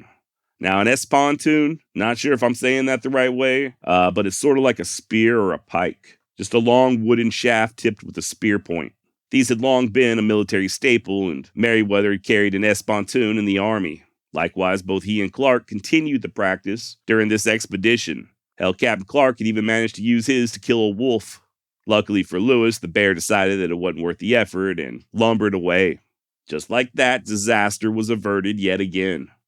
At long last, by July 15th, the portage over the falls was complete and the Corps was finally able to set out upriver once more, this time with 2 additional dugouts that they themselves had constructed. Unlike the iron frame, these did float. 10 days later, on the 25th, they arrived at the much-anticipated Three Forks, about 30 miles northwest of present-day Bozeman. Now, this Three Forks region is interesting, to me at least. Simply put, it's where the Gallatin, Madison, and Jefferson rivers, all named by Meriwether Lewis, by the way, meet the Missouri and where the Missouri officially begins. Coincidentally, it was also the exact same place where, some 5 years earlier, Sacagawea had been captured by the Hidatsa. That meant that her people, the Shoshone, would hopefully be nearby. And make no mistake about it, a meeting with the Shoshone was absolutely critical to the success of the Corps. Remember, not only could they provide horses, but also much-needed directions as to how and where to cross the Rockies. In the meantime, the expedition worked its way up the Jefferson River as, according to Stephen Ambrose, injuries and illnesses mounted. Captain Clark had recently been suffering from intestinal issues and had also, quote, developed a tumor on his ankle, which was much swollen and inflamed and gave him considerable pain. Sergeant Gass, Charbonneau, and 4 or 5 of the enlisted men had various indispositions. Everyone was more or less exhausted most of the time, end quote. And yet they persevered, following the Jefferson to its mouth and then continuing on down the Beaverhead until, on August 8th, they reached what's known as Beaverhead Rock, a landmark immediately recognized by Sacagawea, who stated that they should run into her people any day now. As such, the captains began taking turns headed overland searching for the Shoshone with small groups of men. So it were on August 10th, 1805, not far from present-day Grayling, Montana, when Lewis spied a young warrior on horseback far in the distance. Now, Captain Lewis only had 3 men with him at the time, Privates Hugh McNeil and John Shields, along with the always dependable George Drewer. Only thing was, they was all spread out. McNeil was with Lewis, but Shields was to the left and Drewer to the right, both of them out of shouting distance. As Lewis approached, the warrior in question began to look nervous, causing the captain to place his rifle on the ground and begin repeating a word he had learned from Sacagawea. Tababone, tababone. It was supposed to mean white man, but truth is, I don't think anyone has been able to figure out just what in the hell he was truly saying. Historians nowadays think that it was possibly a word for stranger, but whatever the case, it did not help assuage the young Shoshone's apprehension. It wasn't long before Meriwether realized it was Drewer and Shields approaching on his flanks that was what was really making the lone Shoshone nervous. He motioned for him to stop, which Drewer did, but Shields just kept on a-coming. Once Lewis got within 100 yards, the warrior, still casting furtive glances at Shields, suddenly whirled his horse and galloped away. Lewis was angry, to say the least, and spent the next several minutes giving Private Shields a proper tongue lashing and blaming him for scaring the warrior off. Nonetheless, they continued, rightfully thinking that even more Shoshone were soon to be found. The following day, they crossed over the Continental Divide into Idaho via the Lemhi Pass, and what Captain Lewis saw likely sent a chill down that Virginia spine of his. Thinking that once he got to the top of the ridge, he'd see a wide valley below and hopefully the Columbia River in the distance, Lewis was instead greeted by even more mountains, the indomitable Bitterroots. Professor of Geography John Logan Allen had the following to say about the moment. Quote, imagine the shock and surprise, for from the top of that ridge were to be seen neither the great river that had been promised, nor the great open plains extending to the shores of the South Sea. End quote. Goes without saying that the Rocky Mountains sure as hell weren't the Appalachians, and all hopes of a quick and easy portage to the Columbia River were now thoroughly and utterly vanquished. It wasn't all bad news, though. The next morning, Captain Lewis was finally able to locate a small group of Shoshone. 2 of them ran off as he and the men approached, leaving just an old lady and a young girl. Looking to make friends, Lewis gave the woman a few trinkets, and once she calmed down a bit, he had Drewer explain that they wished to be taken to her village. Before they could even get there, though, they were greeted by a welcome party of about 60 Shoshone warriors, armed to the teeth and prepared to fight. What happens next would not only rely on the leadership of Meriwether Lewis, but also the disposition of the Shoshone. They had Lewis and his companions outnumbered 15-1, and rifles or no rifles, the odds were not in the Americans' favor should the warriors decide they'd rather fight than talk. Just like he had done a couple of days prior, Lewis laid down his rifle before ordering the rest of the men to do the same and stand back as he and the old woman approached alone. As they closed ranks with the warriors, she began showing them all the presents that Lewis had given her, and luckily this helped to break the ice. In the words of Lewis's biographer, Stephen Ambrose, quote, the chief advanced saying, "Ahai, ahai," which Lewis later learned meant, "I am much pleased, I am much rejoiced." The chief put his left arm over Lewis's right shoulder and applied his left cheek to Lewis's right cheek, continuing to frequently vociferate the word "ahai." The other Shoshone soon joined in, and we were all caressed and besmeared with their grease and paint until I was heartily tired of the national hug. End quote.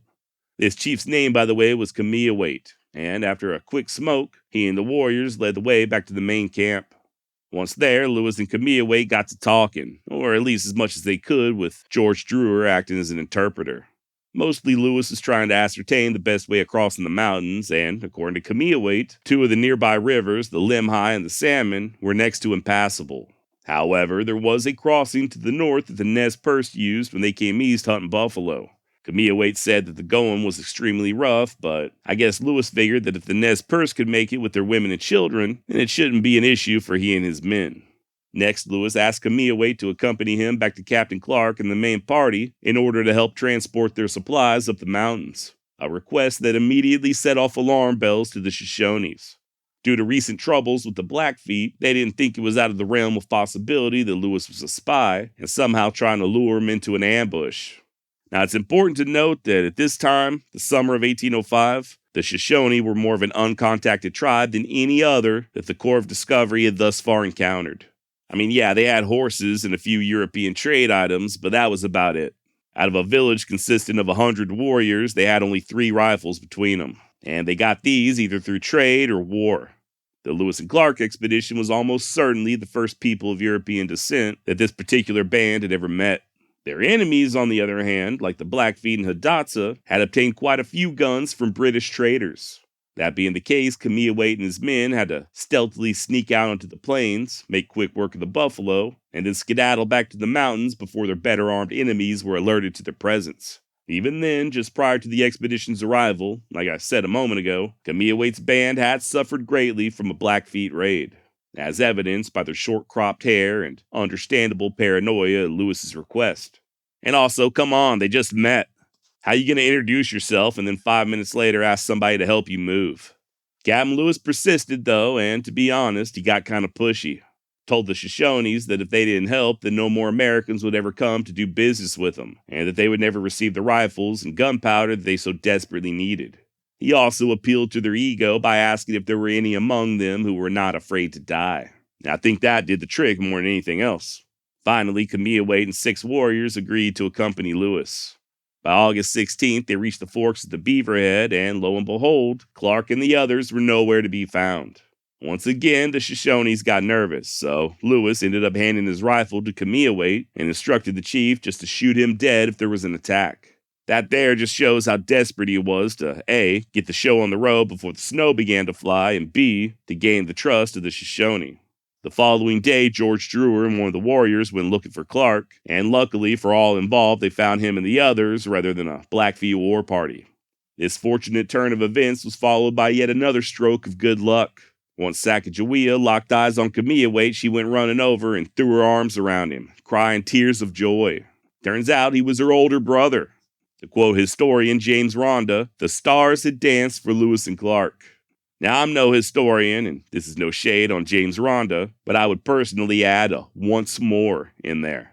The stars had once more danced for Lewis and Clark.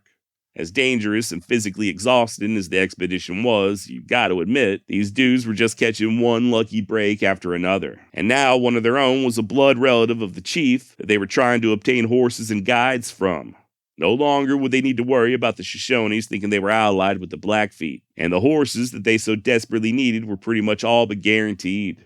All total, the Corps of Discovery would end up spending the better part of 2 weeks among the Shoshones, trading for said horse flesh and preparing for the next leg of the journey. Finally, on September 1st, the expedition headed out once more, this time on the backs of over 24 Indian ponies. Their guide, a weathered and aged Shoshone, they nicknamed Old Toby. Once again, this was very difficult traveling, up and down rocky and steep inclines, and pretty much blazing their own trail, according to Captain Clark, quote, through thickets in which we were obliged to cut a road, over rocky hillsides where our horses were in perpetual danger of slipping to their certain destruction, up and down steep hills, end quote. Hell, by September 3rd, it even began snowing. It was also on September 3rd that they ate the last of their salt pork. Nevertheless, they made it over the divide. The exact location is not known, but they most likely crossed using what's now known as Lost Trail Pass or Chief Joseph Pass. And the following day, nearby Ross's Hole in southwestern Montana, they met up with a band of Salish, yet another tribe that some thought were possibly descended from lost Welshmen. Now, I'm not really up on my medieval lore, but apparently there was a guy known as Prince Madoc, a Welshman, who, according to legend, had sailed to the Americas as early as 1170 A.D. For the longest of time, people thought that Madoc and his party had intermingled with the natives and created some sort of Welsh Indian tribe. That said, from what I understand, there is no actual evidence that Prince Madoc even ever existed. Still didn't stop Lewis from taking special note of the Salish language to later be compared to that of the Welsh. And yeah, I am aware that they speak English in Wales, if you want to call it that, but there is also a Welsh language. Anyway, you get the idea. No, there never was any lost tribe of Welshmen in the United States. At least not that's been proven. But during Lewis's time, this was still a very popular theory. From the Salish, the Corps was able to trade for additional horses and at least one mule before continuing to travel through the Bitterroot Valley, stopping to camp for a couple of days at a place that Lewis dubbed Traveler's Rest, about 11 or 12 miles southwest of Missoula. Finally, after a short respite, it was time to cross the Bitterroot Mountains, a task that not a single damn one of them was looking forward to, and for good reason. Not only was there no game to be found that high up and no grass for the horses, but once again it began snowing. On September 13th, they crossed the Lolo Pass into present-day Idaho, and the following day, the 14th, they camped not far from where the Powell Ranger Station currently stands, about 20 or so miles southwest of Lolo Springs. That's also the day they had to kill one of their own horses just to fill their bellies. And from there, conditions would only grow worse. It snowed the entire day of the 16th. Lewis wrote that he was as wet and cold as he had ever been in his entire life, and they killed yet another horse, a young colt. This action was repeated the following day. Now, in the book Undaunted Courage, author Stephen Ambrose notes the following, quote, "They were in what is today prime big game country.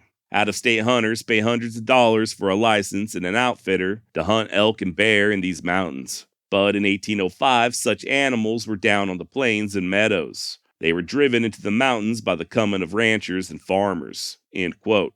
In other words, while there may be ample game in the Bitterroots nowadays, it was a whole lot different back a couple hundred years ago. Now, me personally, I've never been to Idaho or the Rocky Mountains period, but this is something I've heard and read about in the past. That by the early 19th century, the influx of settlers and the springing up of towns and cities, coupled with increased hunting pressure, had pushed the wildlife deeper into the mountains. Is this true? I've got no idea. But it does sort of make sense, and it helps to explain why these explorers were having such a hard time making meat up there in the Bitterroots. And just to add to the misery, most of them were also suffering from a not-so-fun combination of dysentery, skin boils, and the ever-present venereal diseases. Oh boy, don't say I didn't warn you that we were going to talk about this again. Now just a word on these STDs. First of all, is it STDs or STIs? Back when I was in school, it was STDs, sexually transmitted diseases. But I'm getting old, and I think nowadays the kids refer to them as STIs, or sexually transmitted infections. Whichever it is, the two most prevalent there among the Corps of Discovery seem to have been gonorrhea and syphilis, both of which, from what I understand, are caused by bacteria. Gonorrhea in men can cause painful urination, pain or swelling of the testicles, and a pus-like discharge from the tip of the penis. Ugh. I didn't know this, but apparently you can also catch gonorrhea on other parts of your body as well, like in your eyes, your booty hole, your throat, even your joints. And while not fatal, left untreated, gonorrhea can result in infertility. As far as syphilis goes, it can cause painful sores that are typically found around the mouth or genitals. And without proper treatment, syphilis can affect your organs, your nervous system, and eventually result in death. A small percentage of people with untreated syphilis also fall prey to cognitive impairment, hallucinations, paranoia, and other mental afflictions. Additional symptoms include hair loss, sore throat, muscle aches, fever, and fatigue. So yeah, not only are these guys starving and freezing, but their peckers are oozing pus, their skin's breaking out with various sores, their balls are swollen, they're possibly hallucinating, and God knows what else is going on underneath them buckskins. Oh, and to top it all off, they had also ran out of whiskey a couple of months earlier. Like I said, not exactly a leisurely stroll through the park. And discomfort aside, the lack of food became so dire that Captain Clark and 6 others ended up pushing on ahead of the main group just to locate something to eat. Now that was on September 18th. The men just kept slogging on, and by the 21st, what Stephen Ambrose described as one of the greatest forced marches in American history was finally over. It had been 11 days and 160 miles since the Corps of Discovery left Traveler's Rest. Per Meriwether Lewis, the king of run-on sentences, quote, "The pleasure I now felt in having triumphed over the Rocky Mountains and ascended once more to a level and fertile country where there was every rational hope of finding a comfortable subsistence for myself and party can be more readily conceived than expressed. nor was the flattering prospect of the final success of the expedition less pleasing. End quote. Also, even more good news, not only were the Bitterroot Mountains in the rearview mirror, but Captain Clark and those advanced scouts had made contact with the Nez Perce. He and Lewis reunited, and the Corps ended up staying with the Nez Perce for about the next 4 or 5 days, camped out near present-day Weippe, Idaho. Now, regarding this little feat that they had just accomplished, if, at present time, you were to drive from Traveler's Rest State Park in Montana all the way to Weippe, Idaho, it would take you about 3.5 hours. But if you get a chance, just take a look at that route on Google Maps. Okay, you're following Highway 12 almost the entire way, and there is absolutely nothing in between, other than some very rugged terrain. You're on national forest or wilderness land the entire trip. I cannot imagine what it would have been like over 2 centuries ago. I also can't imagine what it would have been like for Sacagawea and a nursing baby. Remember, little Pomp was only like 7 or 8 months old as they were crossing the Bitterroots. No formula, no children's Tylenol, no baby wipes, no disposable diapers, no Cocoa Melon or puppy dog pals. Just a very capable and evidently tough as hell Sacagawea. And she absolutely made it work. The more I learn about this young lady, the more impressed I get. Now, as nice as I'm sure it was to be out of the mountains, the general health of the expedition didn't improve none. Matter of fact, thanks to feasting on the roots and fish provided by the Nez Perce, their health actually got much worse. Once again, according to Stephen Ambrose, I know I keep quoting him a lot, but I'm telling you, Undaunted Courage is an excellent book. If you get a chance, pick it up. According to Stephen Ambrose, quote, "For over a week, the expedition resembled a hospital ward for the critically ill more than it did a platoon of fighting men.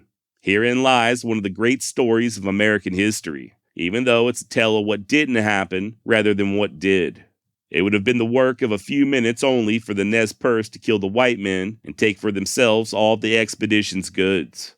Had the Indians done so, they would have come into possession of by far the biggest arsenal, not just west of the Rocky Mountains, but west of the Mississippi River, along with priceless kettles, axes, hatchets, beads, and other trade items in quantities greater than any of them would have ever seen in their lifetimes. Like the Shoshones, the Nez Perce had no contact with whites, other than some cheap trade goods that had reached them from the Columbia River tribes. They only had 1 or 2 inferior rifles. They were constantly harassed by their neighbors who did have guns, especially by Blackfeet when the Nez Perce made their annual trip over the mountains to Buffalo Country. The Nez Perce were hardly oblivious to this once-in-a-lifetime opportunity. According to their oral history tradition, when they first met Clark and his 6 hunters, who had gorged themselves on roots and fish and gotten dysentery, they considered killing them for their weapons.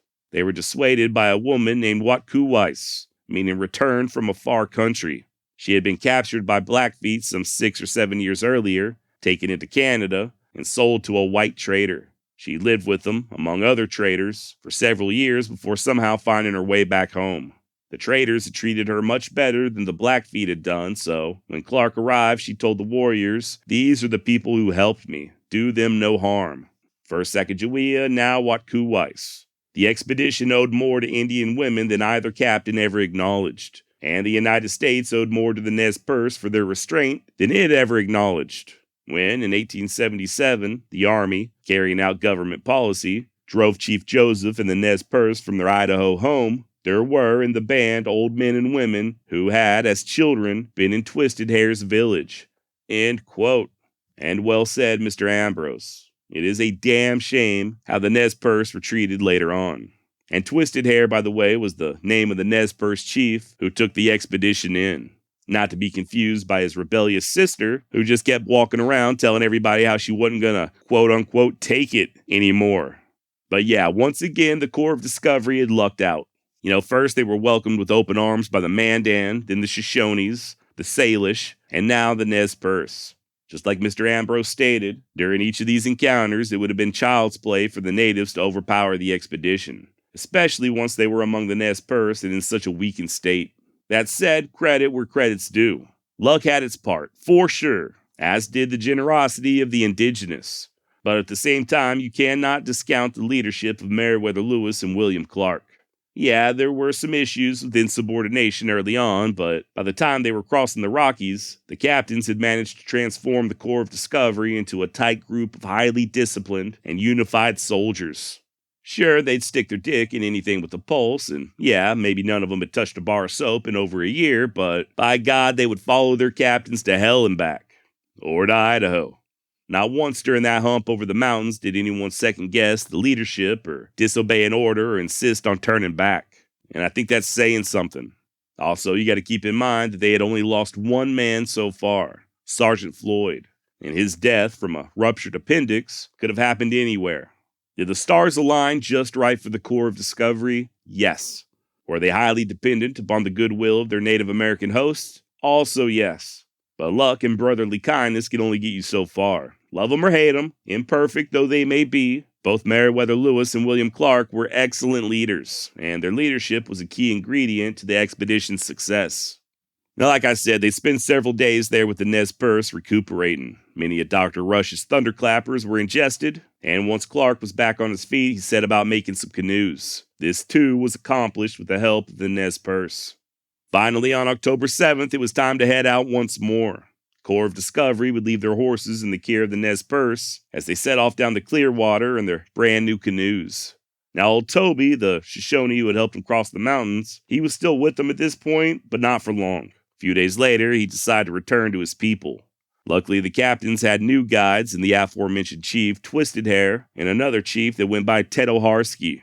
Matter of fact, Twisted Hair and Tedoharsky would travel ahead of the expedition and help to smooth things over with the other tribes, explaining that the strange palefaces came in peace. The mere presence of Sacagawea and Little Pomp also had a calming effect on the natives. I guess they figured that nobody was dumb enough to bring a little baby along on a war party. After a few days, on October 10th, they reached the Snake River, right there on the present-day Idaho-Washington border as they continued to meet and trade with various local tribes, including peoples such as the Yakima and Walla Wallas. Not looking to waste valuable time hunting for game, the Corps had instead taken to trading with the locals for their food, mostly in the form of puppy dogs. Got to imagine that made Lewis's dog Seaman mighty nervous. The expedition continued following the Snake south through what's now Washington State until it met the much-anticipated Columbia River, just north of the present-day border with Oregon.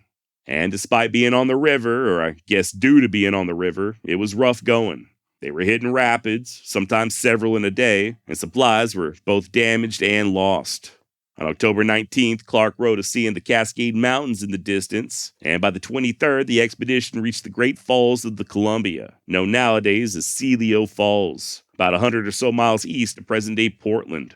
It was around this time that the two Nez Perce chiefs, Twisted Hair and Tedoharsky, bid the Corps adieu. The Chinookan people who inhabited this land they were now in were enemies of the Nez Perce, so I guess the chiefs figured they'd get while the getting was still good. Nevertheless, they had helped out the expedition immensely, and the same thing goes for these Chinooks. They would provide the Corps with dried fish and even more dogs, along with valuable info on river conditions, and even help the men portage their equipment around dangerous rapids. Lewis would even trade for a Chinook canoe, stating that they were, quote, neater than any I had ever seen and calculated to ride the waves and carry immense burdens, end quote. Now, I'm no expert, but from what I understand, these Chinookan people, or Chinook, were a confederation of several different tribes or bands who spoke the Chinookan language. Tribes like the Chinook, Wasco, and pushing further west, the Clatsop. These would primarily be the people that the Corps of Discovery would be living among for around the next 6 months. While mostly friendly and willing to help, the expedition would have issues with these tribes attempting to steal from them, mostly in the form of petty theft. You know, supposedly if one of the explorers set a tool or any other object on the ground unattended, the locals would just take it.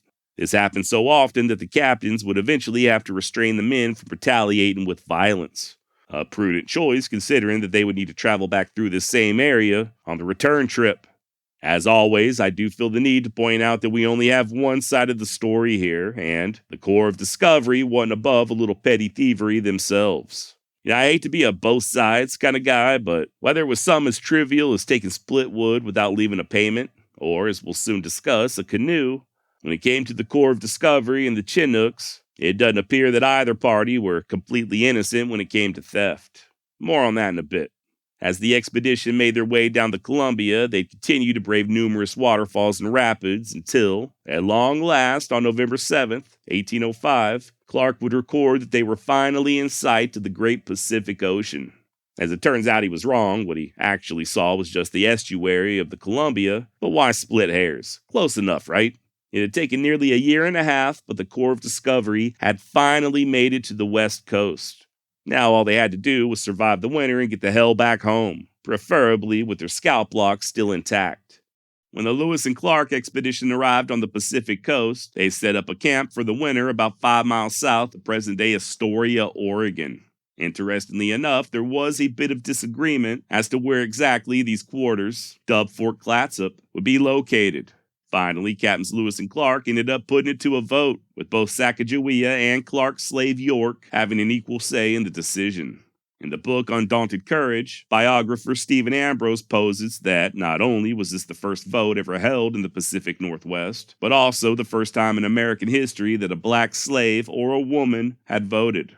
Now, I don't know how true that is, but what's not up for debate is that York did have an unprecedented amount of freedom during the expedition.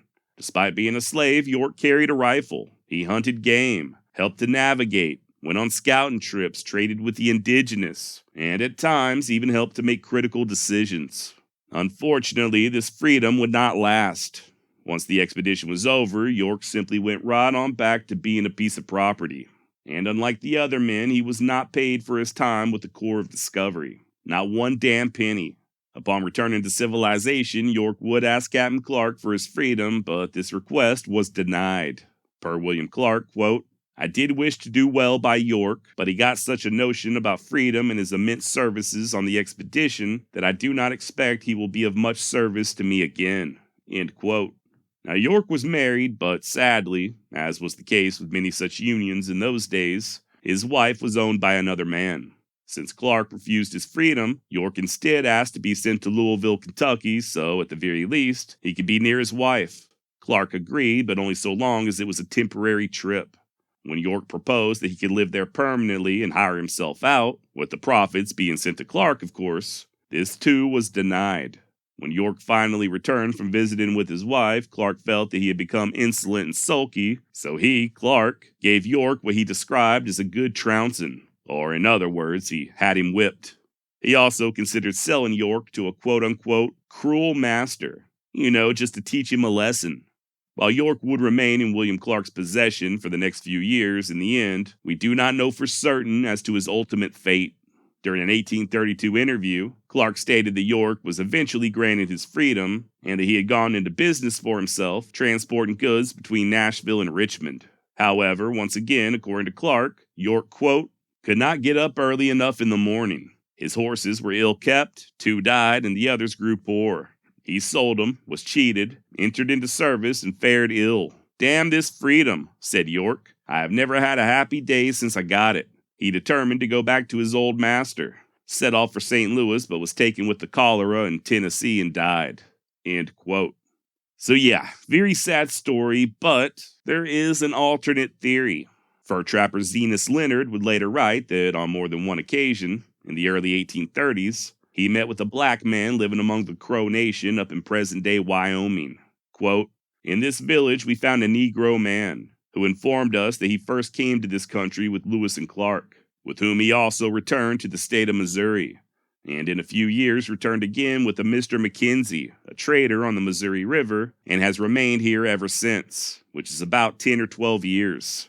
He has acquired a correct knowledge of their manner of living and speaks their language fluently.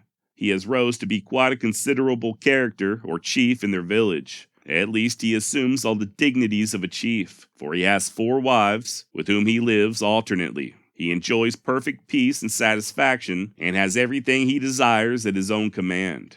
End quote.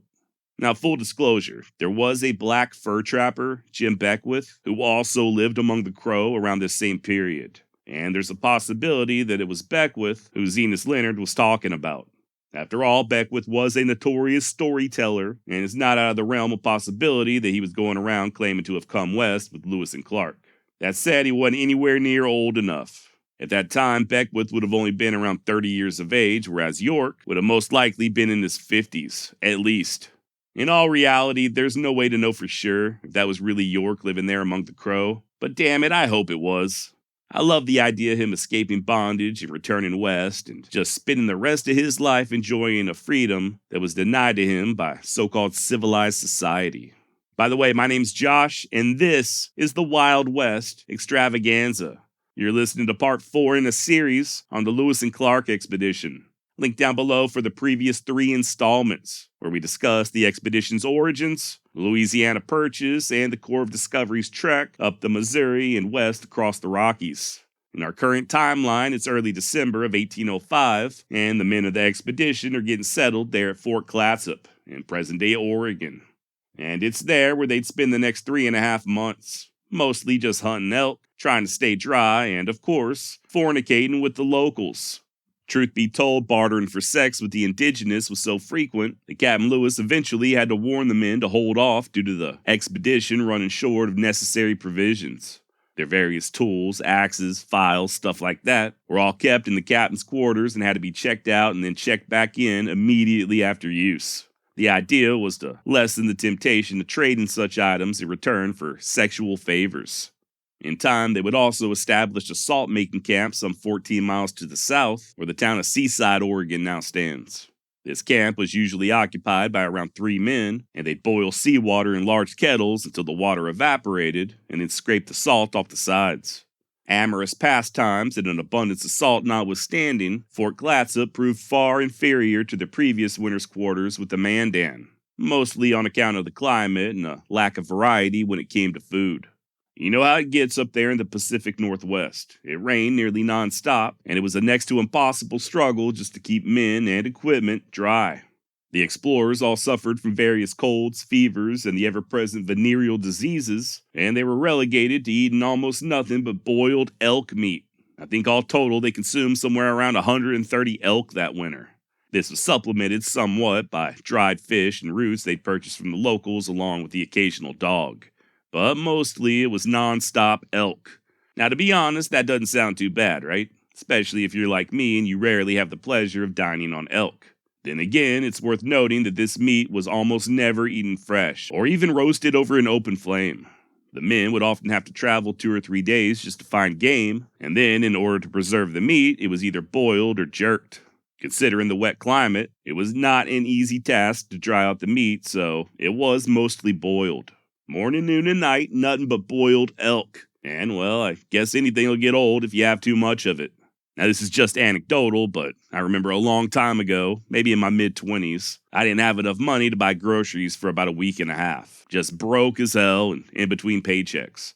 Luckily, somebody had recently given me a giant bag of venison tamales, the real kind, made by a nice old Mexican lady. And for about a week and a half, all I ate was tamales. Look, I love Mexican food. If I could only choose one type of cuisine for the rest of my life, without hesitation, it would be Mexican. And these tamales were good, at least at first. But guess what? I ain't had a damn tamale ever since. To this day, I cannot bring myself to eat one. And that was just after a week and a half. I can only imagine how the men of the expedition felt about elk after eating it almost exclusively for 2 or 3 months. And it wasn't just that it was boiled, but as I'm sure you know, elk can be extremely lean, lacking in fat. And these men were absolutely starving for fat. Per Captain Lewis on February 7th, 1806, quote, "This evening we had what I call an excellent supper. It consisted of a marrow bone apiece and a brisket of boiled elk that had the appearance of a little fat on it. This, for Fort Clatsop, is living in high style." End quote. Just the appearance of fat was enough to make note of. At one point, they had gotten word that a whale had washed up on shore and set out at once looking to get some of the blubber. Sacagawea insisted upon joining the men, saying that she had traveled a long way to see the great waters, aka the ocean, and now that a monstrous fish was also to be seen, she refused to be kept behind at the fort. By the time they arrived, the natives had already stripped the whale, but the explorers were at least able to trade for a little blubber, around 300 pounds worth. Enough to even bring out a little humor in Captain Lewis, quote, "Small as the store is, we prize it highly, and thank the hand of Providence for directing the well to us, and think him much more kind to us than he was to Jonah. having sent this monster to be swallowed by us instead of swallowing us as Jonas did. End quote. By the way, big shout out to any new listeners or members of the Whistleverse who have recently discovered the Wild West Extravaganza, thanks to Simon and David over there at Casual Criminalist. If you're not familiar, Simon Whistler is probably one of the hardest working YouTubers out there. I think the dude has, at last count, something like 357 different channels. Now I'm slightly exaggerating, but it's a lot. I have no idea how he does it. That said, if you're looking for some excellent true crime content, a lot of it historical in nature, then please do yourself a favor and give Casual Criminalist a listen. Link down below, and thank you, Simon. Also, let's not forget the great and powerful Dr. David Baker. One of Simon's writers, the guy, in fact, wrote the glowing review of the Wild West Extravaganza on a recent episode that he and Simon did about Bonnie and Clyde. Now, David's an interesting character. He's a damn alcoholic, first of all, but the booze does nothing to hamper his intellectual prowess. Lucky son of a bitch. In addition to being a writer and all-around pain in my ass, David is also a legit historian. According to him, he's one of the greatest historians alive today. And in addition to providing history fodder for YouTube, David is also an accomplished writer. I'll leave links down below to two of his books, The Shortest History of the World and Sex, 2 Billion Years of Procreation and Recreation. I actually just ordered that one for myself. So yeah, big thanks to David and Simon. I really appreciate it. And I hope all you Whistleverse people out there are enjoying the show. Let's get back to Lewis and Clark. Now, as far as the interaction with the indigenous that winter, there was a steady stream of people coming to and from the fort. Most of these were local Clatsop, but they were also getting visited by other Chinookan people from further away. For the most part, relations were good, but this was somewhat strained by these coastal tribes being tough hagglers. Unlike many of the other nations that the expedition had encountered, these Chinookans had frequent contact with Europeans in the form of trading ships that would anchor off the coast each summer. As such, they weren't as equally impressed by the small trinkets that the Corps still had available. The men of the expedition had orders to treat the indigenous in a friendly manner, and they were forbidden from striking or assaulting them. If a problem arose, they were to get one of the sergeants, who, in turn, would find either Captain Lewis or Captain Clark and let them handle it. Now, recently, a listener asked about an incident involving some type of thievery, possibly of Meriwether Lewis's own rifle, there at Fort Clatsop, and in response, Captain Lewis threatened to unleash a vial of smallpox upon the offending natives. He didn't have any actual smallpox, mind you, but the indigenous would have had no way of knowing that, and they soon returned the stolen item. Now, I had never heard anything about this, but I did look into it, as I promised to do, and was unable to find anything of the sort ever happening. As far as I'm aware, about the most serious argument that occurred there at Fort Clatsop involved some Chinooks traveling a long distance to visit the fort. Apparently, they had a strict rule of not allowing natives to spend the night inside the fort, so that evening, come sundown, Lewis ordered these visitors to leave.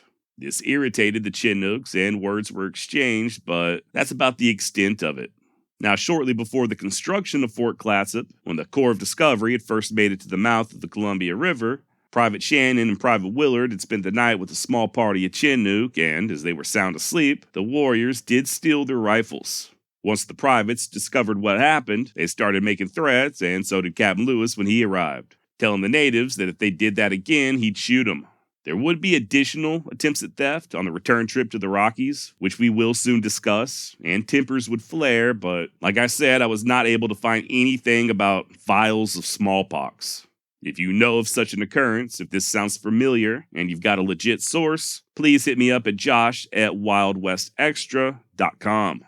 Finally, on March 23rd, 1806, the expedition began the long journey home. This parting, however, was not without controversy. Speaking of theft, Captain Lewis attempted, in vain, to purchase an additional canoe from the Clatsop. The Corps of Discovery was almost completely broke at this point, and the natives were asking too steep of a price, so, in a breach of etiquette, Lewis ordered some of the men to return at night and simply take the canoe, without permission and without payment. This doesn't sound like that big of a deal, but up to this point, the captains had dealt pretty squarely with the various tribes they encountered. Per historian James Ronda, this was a, quote, sordid tale of deception and friendship betrayed, at worst criminal and at best a terrible lapse in judgment. The essential honesty that distinguished Lewis and Clark from explorers like Hernando de Soto and Francisco Pizarro had been tarnished, end quote. I think also they were just ready to get the hell back home, especially after such a miserable winter.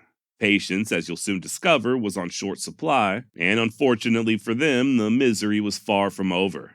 First, they had to contend with traveling back up the Columbia, rowing or sometimes towing their canoes against the current, carrying them and all of their supplies up and over the various falls, and all the wild game, even elk, proved to be elusive.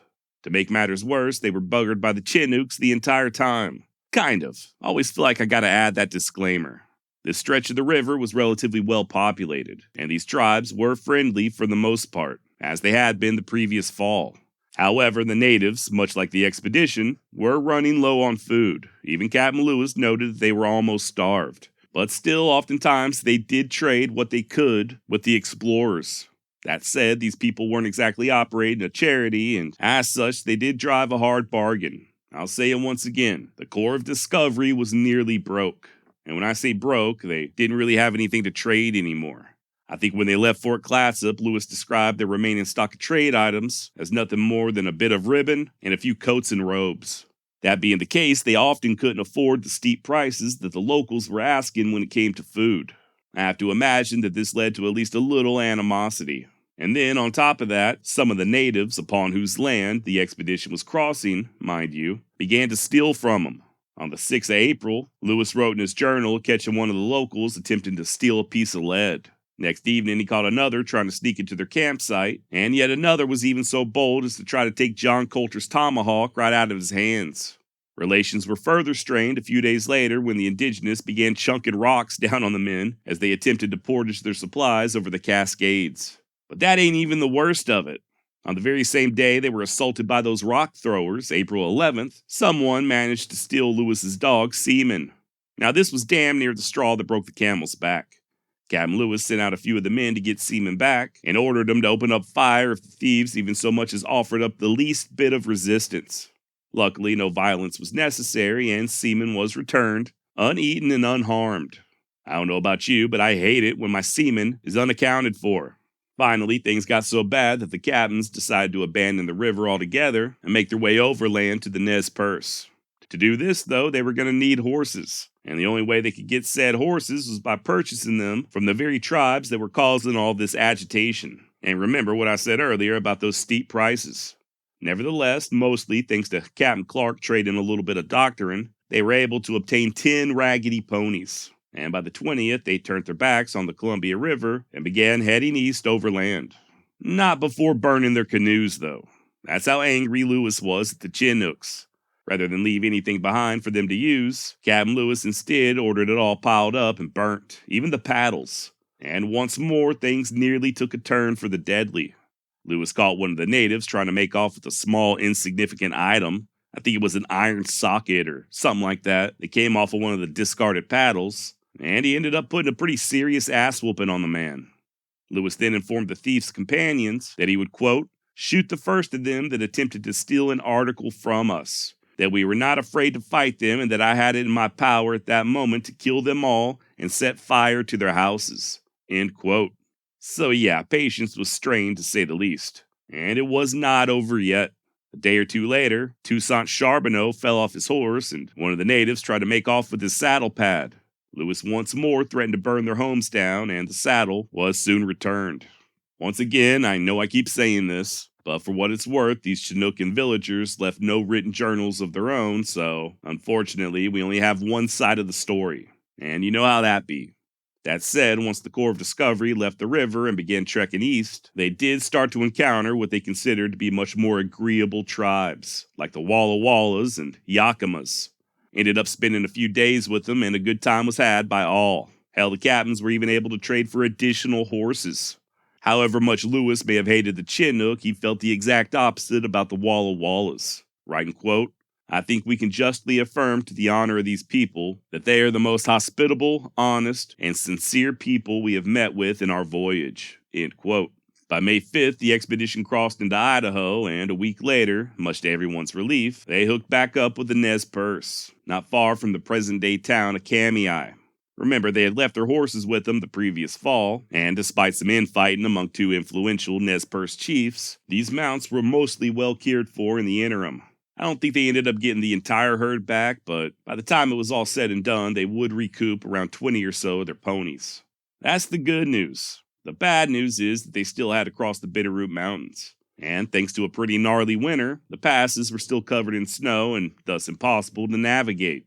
According to the Nez Perce, it would be at least another month until they'd be able to cross over, leaving the Corps of Discovery no other choice but to basically just sit around and wait. And speaking of waiting, I think this is a pretty good spot to go ahead and wrap things up for today. Before we go, though, I would like to discuss York just a little more, and his relationship in regard to William Clark. You know, if you just look at Clark's resume, the dude really did have an impressive career. Veteran, war hero, famed explorer, and all that was just by his 35th birthday. We will discuss the rest of his life in the upcoming weeks, but even after the expedition, Clark's status would only continue to soar, both in fame and prestigious presidential appointments. Even nowadays, I think there are 4 separate universities bearing Clark's name, not to mention various counties in several different states. Hell, the man even has a damn nuclear submarine named in his honor.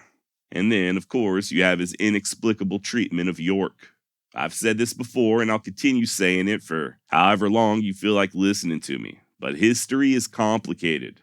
As an amateur student of history, one of the things I struggle with is how to properly view many of these historical people and events. And believe it or not, I do try to resist what's known as presentism, or looking at history through the lens of our modern-day standards and values.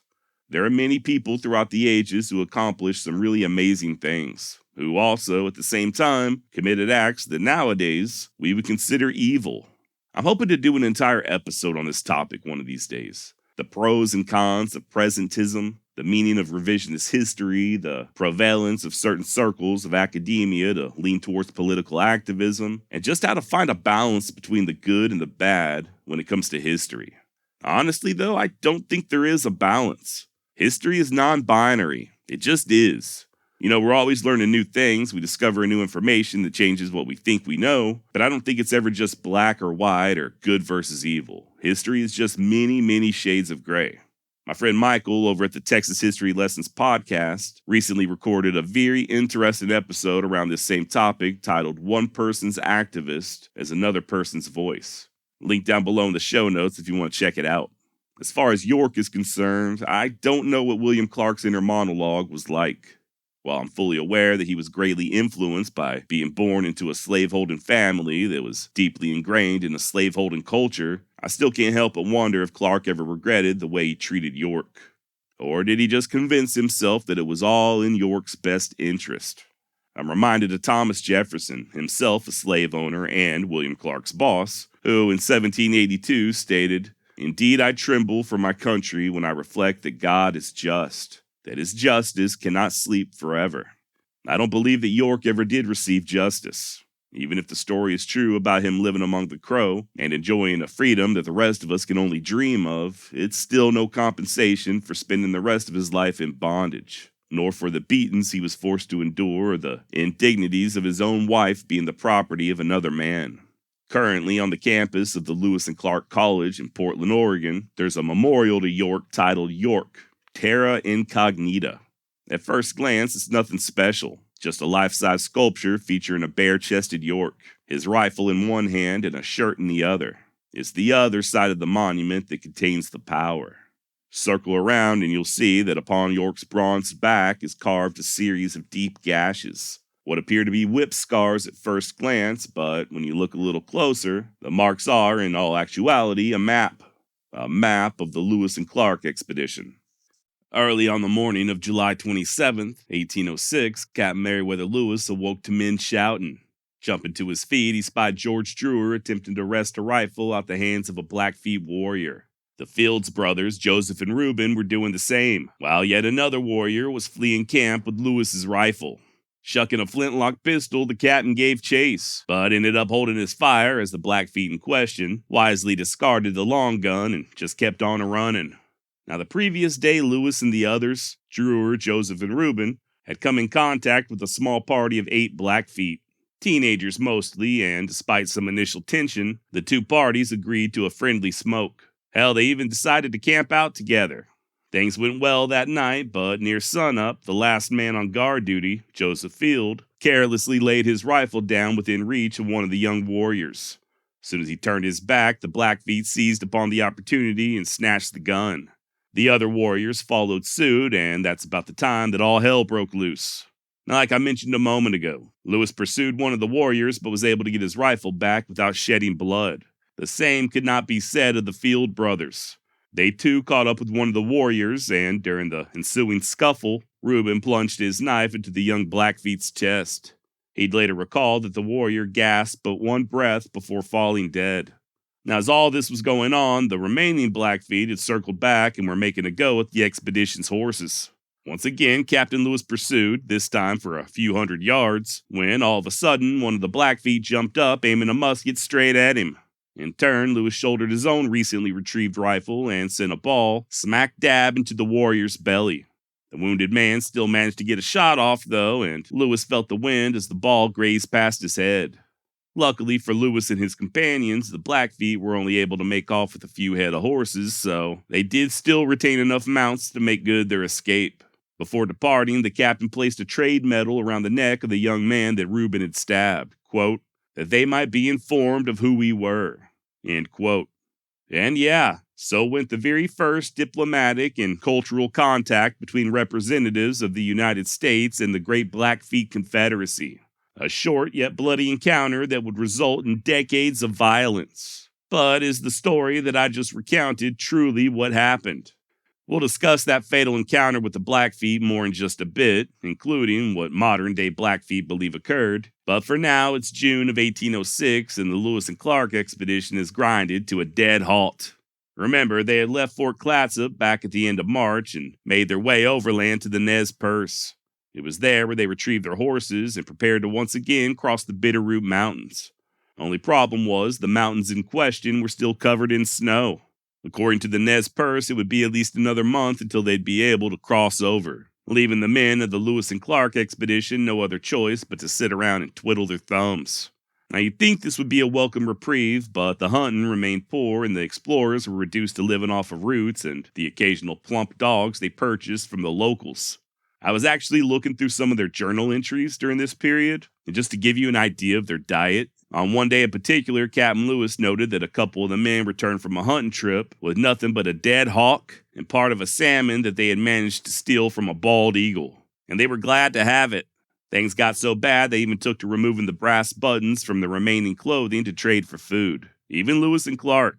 Understandably, morale began to plummet. Finally, on June 15th, the captains got tired of waiting, so they prematurely, and against the advice of their hosts, set off to cross the mountains all on their own. And this worked out about as well as you might imagine. Not only was there no grass for the horses, but in some areas the snow was still anywhere from 8 to 10 feet deep, and this was in mid-June. The Corps of Discovery tried to push on, but were soon forced to turn around and see if they couldn't locate some Nez Perce to help guide the way. Matter of fact, so desperate was Lewis for a native guide that he even authorized the trade of 3 rifles if someone was willing to help he and his men cross the mountains. Thankfully, a few teenage Nez Perce were up to the task, and 6 days and 156 miles later, they were once more at Traveler's Rest, the same place where they had camped back in September of the previous year. Now, that was on June 30th, and they would stay there at Traveler's Rest for 3 days before heading out again. It was also decided that the captains would split up the expedition into small groups and do a little extra exploring on their way back to civilization. Lewis would lead a party of 9 men to the Great Falls of the Missouri, at which point he'd leave 6 of them there to prepare for a portage, while he and 3 others recon the Marias River. As for Captain Clark, he and his bunch, including Sacagawea and Little Pomp, would head south to Camp Fortunate, not far from where they had stayed with the Shoshone back in August 1805. Now, real quick on that, earlier in the series, I mentioned that this was near Grayling, Montana. But upon further reflection, it looks like there are 2 Grayling, Montanas, so I didn't want to confuse anybody. This place where the expedition camped with the Shoshone in 1805, and the same place where Clark was headed to, if you're looking for it on the map, it's where the Clark Canyon Reservoir now is, in Beaverhead County, Montana. It's from there where Sergeant Ordway and 9 men would head down the Missouri River and link up with the 6 guys that Meriwether Lewis left at the Great Falls. Once they dug up the supplies that they had cached the previous summer, they were to head to the mouth of the Marias River and wait for Captain Lewis. Clark and the rest, totaling 10 men, 1 woman, and a 17-month-old baby, would head overland to explore the Yellowstone, and hopefully, by early August, everybody would reunite at the confluence of the Missouri and Yellowstone rivers. The only exceptions were Sergeant Pryor and 2 privates. As Clark and the others headed up the Yellowstone in canoes, they were to proceed overland with the remaining horses and head back to the Mandan. Sounds complicated, a little too complicated for my liking. But to once again quote the late great Stephen Ambrose, it was a highly ambitious plan, exceedingly complex, full of promise about what could be learned and dependent on tight timing. It certainly showed how confident the captains were about their men. For the first time, they were dividing the party to pursue different missions. They were giving large responsibilities to sergeants and privates, counting on their men to be able to handle independent operations without a hitch. It was also an exceedingly dangerous plan. The captains were taking chances that should have been avoided. In the heart of the country that the war parties of the Crow, Blackfeet, Hidatsas, and other tribes passed through regularly, the captains were dividing their platoon into 5 squads, so widely separated that they were not in supporting distance of one another. Lewis took the risk of dividing his command because he wanted the expedition to be as successful as possible, to bring back as much information as possible, to make every conceivable effort to broker peace among the tribes, and to begin the process of creating the American trading empire. These were important objectives, but not important enough to justify having squads as small as 3 men and none larger than 10 roving about independently. The captains were underestimating the Indians. They had perhaps been too long with the easily dominated Clatsops and Chinooks, too long with the always friendly Nez Perce. End of quote. So yeah, it goes without saying that this was quite the bold plan indeed. Now, Lewis and his party followed the Bitterroot north before taking off east along Clark Fork River and then the Blackfoot River, passing through where present-day Missoula, Montana now stands. And by July 7th, they crossed the Continental Divide at what's now known as the Lewis and Clark Pass. They'd eventually strike the Sun River and begin following it down to the Great Falls of the Missouri, where, as fate would have it, they were welcomed by having 7 of their 17 horses stolen. Believe it or not, Lewis would then dispatch George Drewer, alone, to track down the thieves. He was gone for something like 4 days and, upon returning, stated that he had shadowed the war party quite a distance, but gave up on account of them having too much of a head start. Now, what Drewer would have done had he caught up with the horse thieves, who knows? After all, he was just one man. But then again, by all accounts, George Drewer was one hell of a man. All total, Lewis would stay there at the Great Falls for around 5 days, and then on July 16th, he headed out to explore the Marias. Just him, the ever-impressive Drewer, and the Field brothers, Reuben and Joseph, along with 6 horses. Now about the Marias River. Captain Lewis originally named it after his young cousin, Maria Wood. In a totally not creepy sign of affection, Lewis wrote the following, quote, "It is true that the hue of the waters of this turbulent and troubled stream but illy comport with the pure celestial virtues and amiable qualifications of that lovely fair one, Maria. But on the other hand, it is a noble river." End quote. So in all actuality, if you want to be correct, it's Maria's River, not the Marias River. However, it does appear that Montana locals do call it the Marias, so I also chose to go with that pronunciation. And shout out to the nice lady over there at Missouri River Outfitters who helped me with that one. This is not a paid advertisement, but she was cool, so I figured I'd give them a plug. If you're interested, they do offer guided trips on both the Missouri and the Marias rivers. Link down below. Now, if you'll recall, as the expedition was headed west on the Missouri the previous year, before they had ever reached the Great Falls, they ran into a big fork in the river. They ended up taking the South Fork, which proved to be the Missouri, but it's that North Fork, or river, that Lewis named after his cousin Maria, who he totally did not have a crush on, okay? Now, as to the importance of the Marias River, the newly purchased territory of Louisiana only went as far north as the tributaries of the Missouri. The hope was that at least one of these tributaries would extend to the 50th parallel and thus grant even more land to the still growing United States of America. Sadly for the Americans, that would not work out. Captain Lewis and the others tracked the Marias all the way to where it forked into two branches, Cut Bank Creek and Two Medicine River. Seeing as how the Cut Bank was coming from the north, that's the one they followed. Within about a day, however, and about 170 miles south of his intended target, the 50th parallel, Lewis realized that Cut Bank Creek was beginning to turn southwest. Quote, "I now have lost all hope of the waters of this river ever extending to north latitude 50 degrees. End quote. They were still pretty far north, though, not far from Browning, Montana, on what's now the Blackfeet Reservation, in spitting distance of Glacier National Park, and within smelling distance of Canada. And as it turns out, they were not alone. As the explorers turned south on July 22nd, they spotted a large herd of horses, around 30 head, accompanied by 8 Blackfeet warriors. And what's more, the warriors spotted them. Worth pointing out that Lewis had, initially, months prior, hoped to make contact with the Blackfeet. In a perfect world, he would have liked to have ridden north with delegates from both the Shoshone and Nez Perce and work out a great truce between them all. Just in an attempt, of course, to bring him under the control of the great American trading empire. That said, much like his hopes for the Marias River, and much like Jefferson's dream of an all-water route to the Pacific, such diplomatic endeavors were proven to be mere fantasies. And now, in the summer of 1806, far from the aid of Captain Clark and the others, the Blackfeet were about the last damn thing that Lewis wanted to see, especially after hearing all the warnings from the other tribes. Nonetheless, Captain Meriwether Lewis met the threat head on. As soon as one of the warriors began charging his way, Lewis ordered the American flag unfurled. He then nudged his own horse forward and told the men that if attacked, he planned on fighting to the death rather than to give up his gun or valuable papers. As the lone warrior charged closer, Lewis dismounted and held out his hand. One last attempt at diplomacy, and as crazy as it sounds, it worked.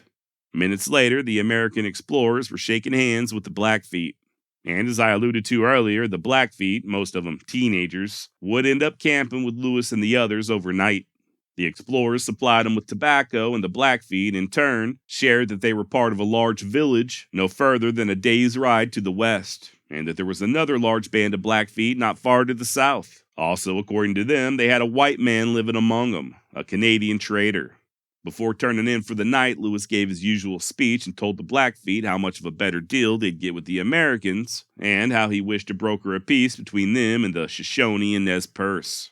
So all in all, not a bad meeting, but probably not the best idea to bring up the Blackfeet's ancestral enemies. Then, of course, just a few hours later, Lewis would awake to a scene of utter chaos. This was that skirmish I talked about earlier, where Reuben Field stabbed one of the warriors and Lewis ended up shooting another. Worth noting that the Blackfeet tell a different story. According to them, it was not a party of 8 warriors, but instead just 2 youngsters, aged 12 and 13. Captain Lewis kept on insisting that they camp with he and his men overnight, saying that they had presents, so the young men acquiesced. Later that night, however, I guess the boys got cold feet and decided to sneak out of camp, but that's when Reuben Field woke up and stabbed one of them, followed by Captain Lewis shooting the other. As far as who's telling the truth, I've got no idea. I'll leave that up for you to decide. Either way, Lewis and his men weren't going to stick around and wait on reinforcements. Once they placed that medal around the neck of the dead warrior, they saddled up and pushed south as quickly as they could. Matter of fact, so nervous were they about Blackfeet retribution that they ended up riding all day and not stopping until about 2 o'clock that next morning, putting over an estimated 100 miles between them and the scene of the encounter. Even then, despite their exhaustion, they wouldn't tarry for long. After just a couple hours of sleep, Lewis woke the men up and they resumed their journey, soon reaching the Missouri River where Sergeant Ordway and the others were awaiting. Remember, Lewis had left 6 men behind there at the Great Falls, and they were soon joined by Ordway and 9 others. This bunch was tasked with digging up those supplies that they had buried the previous summer and then portaging them over the falls, which they did, meeting Lewis several miles downriver at what they called the Lower Portage Camp. If I'm not mistaken, this is about a mile below where the Belt Creek meets the Missouri. Now, I'm a little hazy on this part, but it was either there at the Lower Portage or back at what they called the Higher Portage on the other side of the falls, where the previous year they had cached one of the pirogues and a few canoes. Still concerned about the Blackfeet, Lewis had the men load all the supplies up in said vessels and they launched into the river. heading downstream about 15 miles before finally making their evening camp on the south bank. Hell of a couple of last days, but they came through unscathed, and for the next week or so they made good time traveling downriver with the current. At least they did before Captain Meriwether Lewis got shot in the ass. Yeah, he got shot in the ass. Or, to any of you Mormons who may be listening, the buttocks. Back in 1811, fur trader Henry Brackenridge recorded the following in his journal. Quote, "We have on board a Frenchman named Charbonneau, with his wife, an Indian woman of the Snake Nation, both of whom accompanied Lewis and Clark to the Pacific and were of great service. The woman, a good creature of a mild and gentle disposition, was greatly attached to the whites, whose manners and airs she tries to imitate but has become sickly and longs to revisit her native country." End quote. This woman of the Snake Nation, aka the Shoshone, was almost certainly the now famous Sacagawea. Sadly, over a year later, on December 20th, 1812, Brackenridge noted, quote, "The wife of Charbonneau, a snake squaw, died of the putrid fever. She was a good and best woman in the fort, aged about 25 years, and she left behind a fine infant girl." End quote. Now that infant girl was most likely Sacagawea's daughter, Lizette. She and her older brother, Jean-Baptiste, were eventually given into the care of William Clark over in St. Louis, but unfortunately, historians do believe that Lizette died while still very young. And speaking of William Clark, sometime in the mid-1820s, he too would state that Sacagawea was dead. Okay, sounds pretty cut and dry, right? Well, maybe not. Turns out there are rumors suggesting otherwise. Legend has it that rather than dying, Sacagawea simply just ran off on her husband Charbonneau and ended up marrying into the Comanche tribe. Lived with them for quite some time before returning to her own people, the Shoshone. She possibly resided at Fort Bridger for a spell, but would ultimately settle down at the Wind River Indian Reservation in Wyoming. And it's there where she supposedly passed away in the summer of 1884. Hell, there's even a grave marker on the reservation dedicated to her. But how true is that? Is Sacagawea really buried at Wind River? Turns out that in 1925, Dr. Charles Eastman, himself a Native American physician, was tasked with locating Sacagawea's final resting place. He interviewed several old-timers there at Wind River and determined that an old Comanche lady, going by the name of Porivo, was in all actuality Sacagawea. Apparently, some of those who he spoke with stated that Porivo had described a long journey she went on with white men, and that she even had in her possession a silver peace medal featuring the likeness of Thomas Jefferson, the same type of medal that Lewis and Clark often handed out to the indigenous. At the end of the day, though, I guess it just depends on who you're willing to believe. Dr. Eastman and the Shoshone, or William Clark and that fur trader, Henry Brackenridge.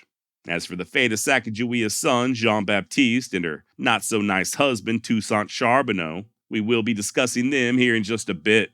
We'll also take a look at what became of a few other members of the Lewis and Clark expedition.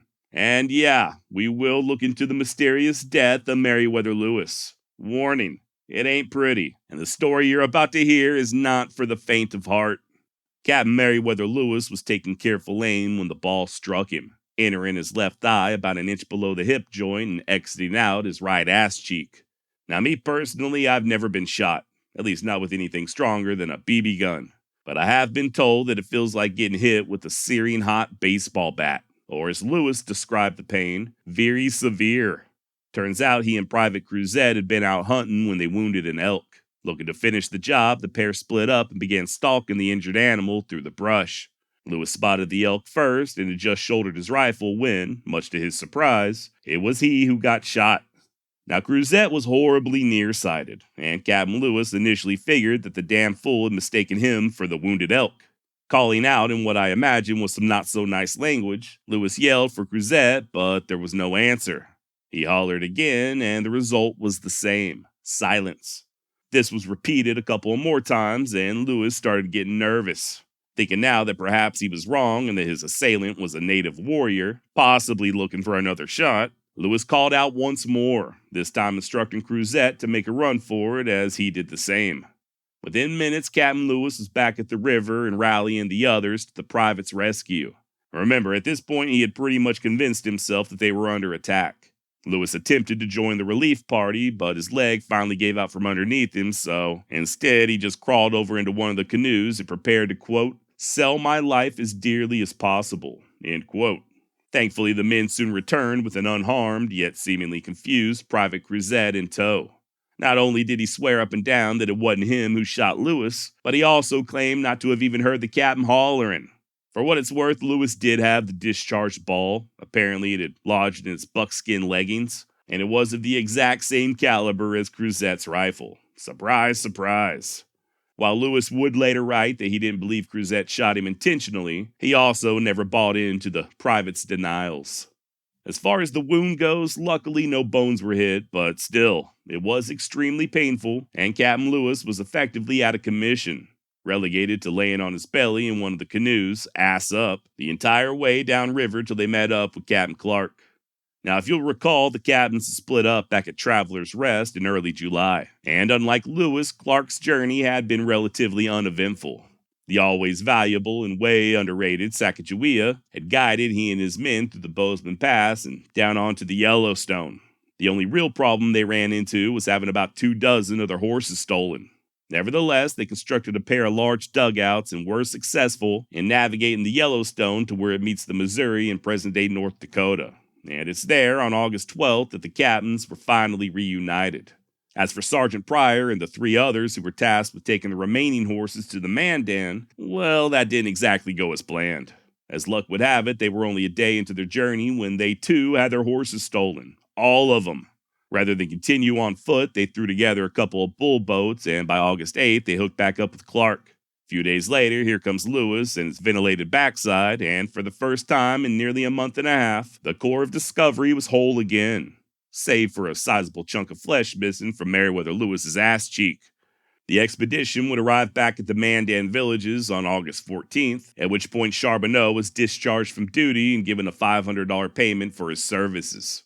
As for his wife, Sacagawea, she'd received exactly $0. Sign of the times, I guess, but sadly, much like with Clark's slave York, Sacagawea, for all intents and purposes, was simply a piece of property, and thus not compensated. By the way, I had somebody correct me on that recently. I guess they thought I was saying intensive purposes, or something along those lines. I am saying intents and purposes.